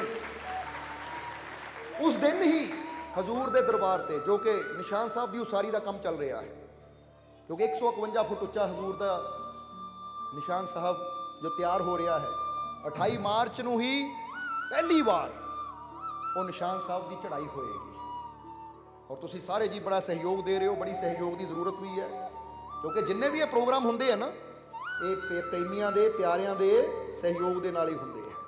ਕਿਉਂਕਿ ਜਦੋਂ ਸਮਝ ਲਓ ਕਿ ਬਾਪ ਨੇ ਘਰ 'ਚ ਕੋਈ ਪ੍ਰੋਗਰਾਮ ਰੱਖਿਆ ਹੈ, ਤਾਂ ਜੇ ਉਹਦੇ 10 ਬੱਚੇ ਆ ਜਾਂ 4 ਬੱਚੇ ਆ, ਉਹਨਾਂ ਨੂੰ ਫਿਕਰ ਹੁੰਦੀ ਹੈ ਕਿ ਬਾਪ ਨੇ ਵਚਨ ਕੀਤਾ ਤਾਂ ਅਸੀਂ ਰਲ ਮਿਲ ਕੇ ਇਹਨੂੰ ਪੂਰਾ ਕਰਨਾ ਹੈ। ਪਰ ਉਹ ਸਮਝਦੇ ਹੋ ਕਿ ਨਹੀਂ? ਇਸੇ ਤਰ੍ਹਾਂ ਤੁਸੀਂ ਵੀ ਮਾਲਕ ਦੇ ਪਿਆਰੇ ਹੋ, ਬੱਚੇ ਹੋ, ਅਸੀਂ ਵੀ ਕੋਸ਼ਿਸ਼ ਕਰਨੀ ਹੈ ਕਿ ਆਪਣੀ ਹਿੰਮਤ ਦੇ ਅਨੁਸਾਰ ਅਸੀਂ ਇਹ ਪ੍ਰੋਗਰਾਮ ਨੂੰ ਆਰਗੇਨਾਈਜ਼ ਕਰਨ ਵਿੱਚ ਪੂਰਾ ਵੱਧ ਚੜ੍ਹ ਕੇ ਸਹਿਯੋਗ ਦਈਏ, ਤਾਂ ਕਿ ਇਹ ਪ੍ਰੋਗਰਾਮ ਨੂੰ ਇੰਨੇ ਧੂਮ-ਧਾਮ ਨਾਲ ਮਨਾਈਏ ਕਿ ਦੁਨੀਆ ਦੇਖੇ ਕਿ ਦੇਖੋ ਇਹਨਾਂ ਆਸ਼ਕਾਂ ਨੇ ਆਪਣੇ ਮਹਿਬੂਬ ਦਾ, ਆਪਣੇ ਮੁਰਸ਼ਿਦ ਦਾ ਦਿਨ ਕਿੰਨੀ ਧੂਮ-ਧਾਮ ਨਾਲ ਮਨਾਇਆ ਕਿ ਦੁਨੀਆ ਤੁਹਾਨੂੰ ਦੇਖ ਕੇ ਬੱਲੇ ਬੱਲੇ ਕਰ ਉੱਠੇ ਕਿ ਵਾਹ ਇਸ਼ਕ ਹੋਵੇ ਤਾਂ ਐਸਾ। ਇਸ ਲਈ ਔਰ ਉਹਦੇ ਨਾਲ ਨਾਲ ਜੋ ਸਭ ਤੋਂ ਜ਼ਰੂਰੀ ਚੀਜ਼ ਹੈ ਕਿ 28 ਮਾਰਚ ਨੂੰ ਹਜ਼ੂਰ ਦਾ ਦਿਨ ਹੈ, ਸਾਲਾਨਾ 11ਵੇਂ ਦਾ ਦਿਨ, ਔਰ ਅੱਜ 23 ਹੋ ਚੁੱਕੀ ਹੈ, ਸਮਝ ਲਓ ਹੁਣ ਥੋੜੇ ਦਿਨ ਨਹੀਂ ਹੈ। ਤਾਂ ਇਹ ਗੱਲ ਬਹੁਤ ਜ਼ਰੂਰੀ ਹੈ ਕਿ ਹਜ਼ੂਰ ਦਾ ਵਚਨ ਹੈ ਕਿ ਜੋ ਵੀ ਸਾਡੇ ਦਿਨ ਤੇ ਸਾਡੇ ਨਾਮ ਦੀ ਖੁਸ਼ੀ ਦੀ ਨਿਆਜ਼ ਦੇਗਾ, ਉਹਦੀ ਝੋਲੀ ਅਸੀਂ ਖੁਸ਼ੀਆਂ ਨਾਲ ਜ਼ਰੂਰ ਭਰਾਂਗੇ। ਔਰ ਜਿੱਦਾਂ ਹੀ ਦੱਸਿਆ ਕਿ ਫਕੀਰਾਂ ਦੇ ਵਚਨ ਹੀਰੇ ਹੈ, ਇਹਨੂੰ ਉਛਾਲਣਾ ਨਹੀਂ ਹੈ, ਇਹਨੂੰ ਸੰਭਾਲਣਾ ਹੈ। ਇਸ ਲਈ ਅੱਜ ਤੋਂ ਹੀ ਦਿਨ ਹੈ ਤੁਹਾਡੇ ਕੋਲ ਕਿ ਹਜ਼ੂਰ ਦੇ ਨਾਮ ਦੀ ਨਿਆਜ਼ ਜੋੜਨੀ ਸ਼ੁਰੂ ਕਰੋ, ਕਿਉਂਕਿ ਅਗਰ ਉਹਨਾਂ ਦੇ ਵਚਨਾਂ ਤੇ ਵਿਸ਼ਵਾਸ ਕਰਦਿਆਂ ਹੋਇਆਂ, ਯਕੀਨ ਕਰਦਿਆਂ ਹੋਇਆਂ ਉਹਨਾਂ ਦੇ ਦਿਨ ਤੇ ਅਸੀਂ ਖੁਸ਼ੀ ਦੀ ਨਿਆਜ਼ ਦੇਵਾਂਗੇ ਤਾਂ ਫਿਰ ਵਾਕਈ ਸਾਡੀਆਂ ਝੋਲੀਆਂ ਖੁਸ਼ੀਆਂ ਨਾਲ ਜ਼ਰੂਰ ਭਰਨਗੀਆਂ। ਇਸ ਲਈ ਹੁਕਮ ਨੂੰ ਉਹੀ ਪੂਰਾ ਕਰਨ ਦੀ ਕੋਸ਼ਿਸ਼ ਕਰਦੇ ਆ ਜਿਨ੍ਹਾਂ ਅੰਦਰ ਵਿਸ਼ਵਾਸ ਹੋਵੇ ਕਿ ਮੇਰੇ ਮੁਰਸ਼ਦ ਦੇ ਵਚਨ, ਫਕੀਰਾਂ ਦੇ ਵਚਨ ਕਦੀ ਵਿਅਰਥ ਨਹੀਂ ਜਾਂਦੇ, ਔਰ ਹਰ ਕਦਮ ਤੇ ਮੈਨੂੰ ਰਹਿਮਤਾਂ ਦੀ ਲੋੜ ਹੈ, ਹਰ ਕਦਮ ਤੇ ਮੈਨੂੰ ਬਖਸ਼ਿਸ਼ਾਂ ਦੀ ਲੋੜ ਹੈ, ਹਰ ਕਦਮ ਤੇ ਮੈਨੂੰ ਮੇਰੇ ਮਾਲਿਕ, ਮੇਰੇ ਮੁਰਸ਼ਦ ਦੀਆਂ ਖੁਸ਼ੀਆਂ ਦੀ ਲੋੜ ਹੈ। ਤਾਂ ਜੇ ਇੱਕ ਨਿਆਜ਼ ਦੇ ਕੇ ਉਹਨਾਂ ਦੀ ਖੁਸ਼ੀ ਹਾਸਲ ਹੁੰਦੀ ਤਾਂ ਮੈਂ ਨਿਆਜ਼ ਜ਼ਰੂਰ ਦੇਵਾਂ। ਬੋਲੋ ਸਮਝਦੇ ਹੋ ਆਪਣੇ? ਕਿਉਂਕਿ ਜਿਹੜੇ ਉਹਦੇ ਨਾਲ ਪਿਆਰ ਕਰਦੇ ਆ ਨਾ, ਕਹਿੰਦੇ ਇੱਕ ਛੋਟੀ ਜਿਹੀ ਕਹਾਣੀ ਫਿਰ ਸਤਸੰਗ ਦੀ ਸਮਾਪਤੀ ਕਰਾਂਗੇ ਕਿ ਇੱਕ ਸੇਠ ਸੀ, ਉਹ ਰੋਜ਼ ਮੰਦਰ ਜਾਂਦਾ ਸੀ ਔਰ ਜਾ ਕੇ ਉਹਨਾਂ ਉੱਥੇ ਪ੍ਰਸ਼ਾਦ ਚੜਾਉਣਾ ਔਰ ਪ੍ਰਾਰਥਨਾ ਕਰਨੀ। ਜਦੋਂ ਉਹਦਾ ਪੋਤਾ 8-9 ਸਾਲ ਦਾ ਹੋਇਆ ਤਾਂ ਉਹ ਪੋਤੇ ਨੂੰ ਨਾਲ ਲੈ ਗਿਆ। ਅੱਜ ਪਹਿਲੀ ਵਾਰ ਮੰਦਰ 'ਚ ਲੈ ਕੇ ਗਿਆ ਨਾਲ ਪ੍ਰਾਰਥਨਾ ਕਰਨ ਵੇਲੇ। ਤਾਂ ਜਦੋਂ ਉਹਨੇ ਪੂਜਾ ਦੀ ਥਾਲੀ ਲਈ ਪ੍ਰਸ਼ਾਦ ਲਿਆ ਤਾਂ ਬੱਚੇ ਨੇ ਵੀ ਜਿੱਦ ਕੀਤੀ ਮੈਂ ਵੀ ਲੈਣਾ, ਕਿਉਂਕਿ ਬੱਚੇ ਦੇਖਦੇ ਨਾ ਇਹ ਕਰ ਰਹੇ ਮੈਂ ਵੀ ਕਰਨਾ। ਕਹਿੰਦੇ ਉਹ 9-10 ਸਾਲ ਦਾ ਬੱਚਾ ਆਪਣੇ ਦਾਦਾ ਜੀ ਦੇ ਨਾਲ ਜਦੋਂ ਮੰਦਰ 'ਚ ਗਿਆ, ਦਾਦਾ ਜੀ ਨੇ ਪ੍ਰਸ਼ਾਦ ਰੱਖਿਆ, ਹੱਥ ਜੋੜੇ ਔਰ ਮੰਗ ਰਿਹਾ ਬੋਲ ਕੇ ਕਿ ਮੇਰੇ ਬੱਚਿਆਂ ਤੇ ਕਿਰਪਾ ਕਰੋ, ਮੇਰੇ ਬੱਚਿਆਂ ਨੂੰ ਖੁਸ਼ੀ ਦਿਓ, ਮੈਨੂੰ ਤੰਦਰੁਸਤੀ ਦਿਓ, ਬੱਚਿਆਂ ਨੂੰ ਤੰਦਰੁਸਤੀ ਦਿਓ, ਕਾਰੋਬਾਰ 'ਚ ਵਾਧਾ ਦਿਓ। ਜਦੋਂ ਇਹ ਗੱਲ ਕਹੀ ਤਾਂ ਉਹ ਛੋਟੇ ਬੱਚੇ ਨੇ ਜਦੋਂ ਦੇਖਿਆ ਦਾਦੇ ਨੂੰ ਕੁਝ ਮੰਗਦੇ ਆ ਐਦਾਂ ਮੰਗ ਰਿਹਾ ਹੈ, ਤਾਂ ਬੱਚੇ ਨੇ ਵੀ ਪ੍ਰਸ਼ਾਦ ਅੱਗੇ ਰੱਖਿਆ ਔਰ ਹੱਥ ਜੋੜ ਕੇ ਕੁਝ ਬੋਲਣ ਲੱਗ ਪਿਆ, ਪਰ ਉੱਚੀ ਨਹੀਂ ਬੋਲ ਰਿਹਾ ਸੀ, ਆਪਣੇ ਅੰਦਰ ਹੀ ਮੰਗ ਰਿਹਾ ਸੀ, ਬੁੱਲ ਹਿਲਾ ਰਿਹਾ ਸੀ। ਤਾਂ ਦਾਦੇ ਦੀ ਪ੍ਰਾਰਥਨਾ ਖਤਮ ਹੋਈ, ਦੇਖਿਆ ਉਹਦਾ ਪੋਤਾ ਕੁਝ ਮੰਗ ਰਿਹਾ ਹੈ। ਦਾਦੇ ਨੇ ਸੁਣਨ ਦੀ ਕੋਸ਼ਿਸ਼ ਕੀਤੀ ਮੰਗ ਕੀ ਰਿਹਾ ਹੈ, ਪਰ ਸਾਫ਼ ਸਮਝ ਨਹੀਂ ਆਈ। ਤਾਂ ਜਦੋਂ ਪੋਤਾ ਇਦਾਂ ਕਰਕੇ ਮੱਥਾ ਟੇਕ ਕੇ ਹਟਿਆ ਤਾਂ ਦਾਦੇ ਨੇ ਕਿਹਾ ਬੇਟਾ ਤੂੰ ਕੀ ਮੰਗਿਆ? ਕਹਿੰਦਾ ਦਾਦਾ ਜੀ ਮੈਂ ਇਹ ਮੰਗਿਆ ਕਿ ਹੇ ਭਗਵਾਨ ਇਹ ਪ੍ਰਸ਼ਾਦ ਮੈਂ ਇਸ ਲਈ ਦੇ ਰਿਹਾ ਕਿ ਤੁਸੀਂ ਸਦਾ ਖੁਸ਼ ਰਹੋ, ਤੁਸੀਂ ਸਭ ਨੂੰ ਖੁਸ਼ੀਆਂ ਦਿੰਦੇ ਹੋ, ਜੇ ਤੁਸੀਂ ਖੁਸ਼ ਰਹੋਗੇ ਤਾਂ ਫਿਰ ਹੀ ਸਾਰੇ ਖੁਸ਼ ਰਹਿਣਗੇ। ਦਾਦੇ ਦੀਆਂ ਅੱਖਾਂ 'ਚ ਪਾਣੀ ਆ ਗਿਆ ਕਿ ਇੰਨੀ ਉਮਰ ਹੋ ਗਈ ਮੈਂ ਉਹ ਸਮਝ ਨਹੀਂ ਪਾਇਆ ਜੋ ਮੇਰੇ 9 ਸਾਲ ਦੇ ਪੋਤੇ ਨੇ ਸਮਝ ਲਿਆ। ਆਪਣੀ ਖੁਸ਼ੀ ਮੰਗਣ ਦੀ ਬਜਾਏ ਉਹਦੀ ਖੁਸ਼ੀ ਮੰਗਦੇ ਆ ਕਿ ਐ ਭਗਵਾਨ ਐ ਪ੍ਰਭੂ ਤੂੰ ਖੁਸ਼ ਰਹਿ, ਕਿਉਂਕਿ ਜੇ ਤੂੰ ਖੁਸ਼ ਰਹੇਂਗਾ ਤਾਂ ਫੇਰ ਹੀ ਸਾਰੇ ਖੁਸ਼ ਰਹਿਣਗੇ, ਜੇ ਤੂੰ ਸਲਾਮਤ ਹੈ ਤਾਂ ਫੇਰ ਹੀ ਸਾਰੇ ਸਲਾਮਤ ਰਹਿਣਗੇ। ਬਸ ਇੱਥੇ ਵੀ ਇਹੀ ਗੱਲ ਸਮਝ ਲਓ, ਹਜ਼ੂਰ ਦੀ ਖੁਸ਼ੀ ਦੀ ਨਿਆਜ਼ ਦੇਣੀ ਹੈ ਕਿ ਹਜ਼ੂਰ ਤੁਸੀਂ ਖੁਸ਼ ਚਾਹੀਦੇ ਹੈ, ਜੇ ਤੁਸੀਂ ਖੁਸ਼ ਹੋ ਤਾਂ ਸਾਡੀ ਜ਼ਿੰਦਗੀ ਆਪੇ ਖੁਸ਼ੀਆਂ ਨਾਲ ਭਰਪੂਰ ਹੋ ਗਈ। ਔਰ ਯਾਦ ਰੱਖੋ ਜੇ ਉਹਦੀ ਖੁਸ਼ੀ ਦੀ ਖਾਤਰ ਕਰਾਂਗੇ ਤਾਂ ਫਿਰ ਸਾਨੂੰ ਗਮੀ, ਸਾਨੂੰ ਕੋਈ ਦੁੱਖ ਕਦੀ ਆ ਹੀ ਨਹੀਂ ਸਕਦਾ। ਇਸ ਲਈ ਤਿਆਰ ਹੋ ਜਾਓ ਕਿ ਅੱਜ ਤੋਂ ਮੈਂ ਨਿਆਜ਼ ਜੋੜਨੀ ਹੈ। ਬੋਲੋ ਸਮਝਦੇ ਹੋ ਕਿ ਨਹੀਂ? ਕਿਉਂਕਿ ਥੋੜਾ ਥੋੜਾ ਕਰਕੇ ਵੀ ਇਨਸਾਨ ਅੱਜ ਤੋਂ ਜੋੜਨਾ ਸ਼ੁਰੂ ਕਰ ਦੇਵੇ ਤਾਂ ਕੋਈ ਬੜੀ ਗੱਲ ਨਹੀਂ ਹੈ। ਜਿੱਥੇ ਆਪਣੇ ਉੱਤੇ ਹੋਰ ਹਜ਼ਾਰਾਂ ਖਰਚੇ ਇਨਸਾਨ ਕਰਦਾ ਹੈ, ਖਾਣੇ ਪੀਣੇ ਤੇ, ਕੱਪੜੇ ਤੇ, ਮਕਾਨਾਂ ਤੇ, ਹਰ ਚੀਜ਼ ਤੇ। ਔਰ ਇੱਥੇ ਤੱਕ ਵੀ ਕਦੀ ਦੇਖਿਆ ਹੈ ਝਗੜਾ ਹੋ ਜਾਵੇ ਨਾ ਤਾਂ ਵਕੀਲਾਂ ਨੂੰ ਵੀ ਬੰਦਾ ਬਹੁਤ ਕੁਝ ਦੇ ਦਿੰਦਾ ਹੈ, ਥਾਣੇ ਜਾ ਕੇ ਬਹੁਤ ਕੁਝ ਹੌਲੀ ਹੌਲੀ ਜੇਬ 'ਚ ਪਾ ਦਿੰਦਾ ਬੰਦਾ। ਇਦਾਂ ਦੇ ਫਾਲਤੂ ਖਰਚੇ ਵੀ ਬੰਦਾ ਬਹੁਤ ਕਰਦਾ ਹੈ। ਪਰ ਜੇ ਉਹ ਮਾਲਿਕ ਦੀ ਖੁਸ਼ੀ ਦੀ ਨਿਆਜ਼ ਦੇਵਾਂਗੇ ਤਾਂ ਮਾਲਕਾਂ ਨੇ ਇਦਾਂ ਦੇ ਫਾਲਤੂ ਖਰਚਿਆਂ ਤੋਂ ਬਚਾ ਕੇ ਰੱਖਣਾ ਤੁਹਾਨੂੰ, ਕਿ ਜਿਹੜਾ ਸਾਡੇ ਰਸਤੇ ਲਾ ਰਿਹਾ ਹੈ ਉਹਨੂੰ ਹੁਣ ਵਿਅਰਥ ਕਿਉਂ ਜਾਣ ਦਈਏ। ਸਮਝਦੇ ਹੋ ਕਿ ਨਹੀਂ? ਇਸ ਲਈ ਕਿਹਨੂੰ ਹਜ਼ੂਰ ਦੇ ਵਚਨਾਂ ਦੇ ਵਿਸ਼ਵਾਸ ਸਾਰਿਆਂ ਨੂੰ ਹੈ ਨਾ, ਤਾਂ ਫਿਰ ਯਕੀਨ ਰੱਖਿਓ 28 ਨੂੰ ਪਹੁੰਚਣਾ ਵੀ ਹੈ ਔਰ ਹਜ਼ੂਰ ਦੇ ਨਾਮ ਦੀ ਖੁਸ਼ੀ ਦੀ ਨਿਆਜ਼ ਵੀ ਦੇਣੀ ਹੈ। ਸਮਾਂ ਕਿ ਆਪ ਵੀ ਯਾਦ ਰੱਖੋ ਤਾਂ ਉਹਨਾਂ ਸੱਜਣਾ ਮਿੱਤਰਾਂ ਨੂੰ ਵੀ ਦੱਸੋ ਕਿ ਖਾਸ ਦਿਨ ਹੈ ਭਾਈ, ਤੂੰ ਵੀ ਨਿਆਜ਼ ਜੋੜ ਲੈ ਜਿਹੜੇ ਅੱਜ ਨਹੀਂ ਪਹੁੰਚੇ, ਕਿ ਤੂੰ ਵੀ ਨਿਆਜ਼ਾਂ ਜੋੜ ਲਏਗਾ ਤਾਂ ਤੇਰੀਆਂ ਝੋਲੀਆਂ ਵੀ ਰਹਿਮਤ ਨਾਲ ਭਰ ਜਾਣਗੀਆਂ। ਇਸ ਲਈ ਵਿਸ਼ਵਾਸ ਰੱਖਣਾ ਹੈ। ਔਰ ਫਿਰ ਇੱਕ ਵਾਰ ਕਵਾਂਗੇ ਕੋਈ ਮੁਸ਼ਕਿਲ ਆਵੇ, ਪਰੇਸ਼ਾਨੀ ਆਵੇ, ਬਾਹਰ ਕਿੱਦਾਂ ਦੇ ਵੀ ਹਾਲਾਤ ਹੋਣ, ਡਰਨਾ ਨਹੀਂ, ਕਿਉਂਕਿ ਤੁਹਾਡੇ ਅੰਦਰ ਸਭ ਤੋਂ ਸ਼ਕਤੀਸ਼ਾਲੀ ਤਾਕਤ ਤੁਹਾਡਾ ਮਾਲਿਕ ਬੈਠਾ ਹੈ। ਤੁਸੀਂ ਨਹੀਂ ਡਰਨਾ, ਵਿਸ਼ਵਾਸ ਰੱਖਣਾ ਹੈ ਕਿ ਮੇਰਾ ਮਾਲਿਕ ਮੇਰੇ ਨਾਲ ਹੈ, ਕੋਈ ਬੁਰੀ ਚੀਜ਼ ਮੇਰੇ ਲਾਗੇ ਆ ਹੀ ਨਹੀਂ ਸਕਦੀ। ਬਸ ਇਹ ਵਿਸ਼ਵਾਸ ਰੱਖਣਾ ਹੈ, ਤੁਸੀਂ ਇਹ ਯਕੀਨ ਰੱਖਣਾ ਹੈ। ਔਰ ਹੁਣ ਅੰਤਿਮ ਬਚਨਾਂ 'ਚ ਇਹੀ ਮਾਲਿਕ ਦੇ ਅੱਗੇ ਬੇਨਤੀ ਕਰਾਂਗੇ ਕਿ ਮਾਲਿਕ ਤੁਹਾਨੂੰ ਸਭ ਨੂੰ ਨਾਮ ਨਾਲ ਜੁੜਨ ਦੀ ਤਾਕਤ ਦੇਣ, ਨਾਮ ਜਪਣ ਦੀ ਤਾਕਤ ਦੇਣ, ਸੇਵਾ ਸਿਮਰਨ ਕਰਨ ਦਾ ਮਾਲਿਕ ਬਲ ਬਖਸ਼ਣ, ਹਰ ਤਕਲੀਫ ਹਰ ਦੁੱਖ ਤੋਂ ਮਾਲਿਕ ਤੁਹਾਨੂੰ ਬਚਾ ਕੇ ਰੱਖਣ ਔਰ ਤੁਹਾਡੀਆਂ ਸਭ ਦੀਆਂ ਝੋਲੀਆਂ ਮਾਲਿਕ ਖੁਸ਼ੀਆਂ, ਰਹਿਮਤਾਂ, ਬਰਕਤਾਂ ਨਾਲ ਭਰਪੂਰ ਕਰਨ। ਤੁਹਾਡੇ ਸਭ ਦੇ ਦਿਲਾਂ 'ਚ ਸੱਚਾ ਪ੍ਰੇਮ, ਸੱਚਾ ਵਿਸ਼ਵਾਸ ਮਾਲਿਕ ਪੈਦਾ ਕਰ ਦੇਣ, ਤਾਂ ਕਿ ਤੁਸੀਂ ਮਾਲਿਕ ਦੇ ਦੱਸੇ ਹੋਏ ਰਸਤੇ ਤੇ ਚੱਲ ਕੇ, ਸੇਵਾ ਸਿਮਰਨ ਕਰਕੇ, ਨੇਕ ਮਾਰਗ ਤੇ ਚੱਲ ਕੇ ਆਪਣੀ ਜ਼ਿੰਦਗੀ ਨੂੰ ਖੁਸ਼ੀਆਂ ਨਾਲ, ਰਹਿਮਤਾਂ ਨਾਲ ਭਰਪੂਰ ਕਰ ਸਕੋ।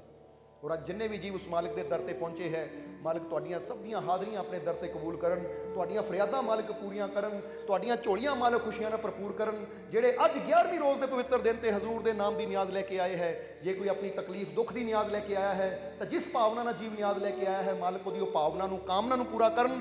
ਔਰ ਜੇ ਕੋਈ ਜੀਵ ਅੱਜ ਖੁਸ਼ੀ ਦੀ ਨਿਆਜ਼ ਲੈ ਕੇ ਆਇਆ ਹੈ ਤਾਂ ਮਾਲਿਕ ਉਹਦੀ ਖੁਸ਼ੀ ਦੀ ਨਿਆਜ਼ ਨੂੰ ਕਬੂਲ ਕਰਕੇ ਉਹ ਜੀਵ ਦੀ ਝੋਲੀ 'ਚ ਇੰਨੀਆਂ ਖੁਸ਼ੀਆਂ ਪਾ ਦੇਣ ਕਿ ਉਹਨੂੰ ਕਦੀ ਫਰਿਆਦਾਂ ਕਰਨ ਦੀ ਲੋੜ ਹੀ ਨਾ ਪਵੇ। ਔਰ ਆਪਣੀ ਕਿਰਪਾ, ਦਇਆ, ਮਿਹਰ, ਰਹਿਮਤ, ਬਖਸ਼ਿਸ਼ ਹਮੇਸ਼ਾ ਮਾਲਿਕ ਤੁਹਾਡੇ ਤੇ ਬਣਾਏ ਰੱਖਣ।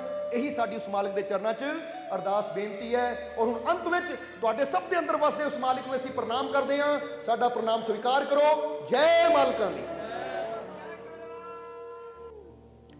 सब्सक्राइब कीजिए सर्व संध्या दरबार कांटिया शरीफ चैनल को और बेल आइकन दबाइए मालिक जी के लेटेस्ट सत्संग की वीडियो को सबसे पहले देखने के लिए।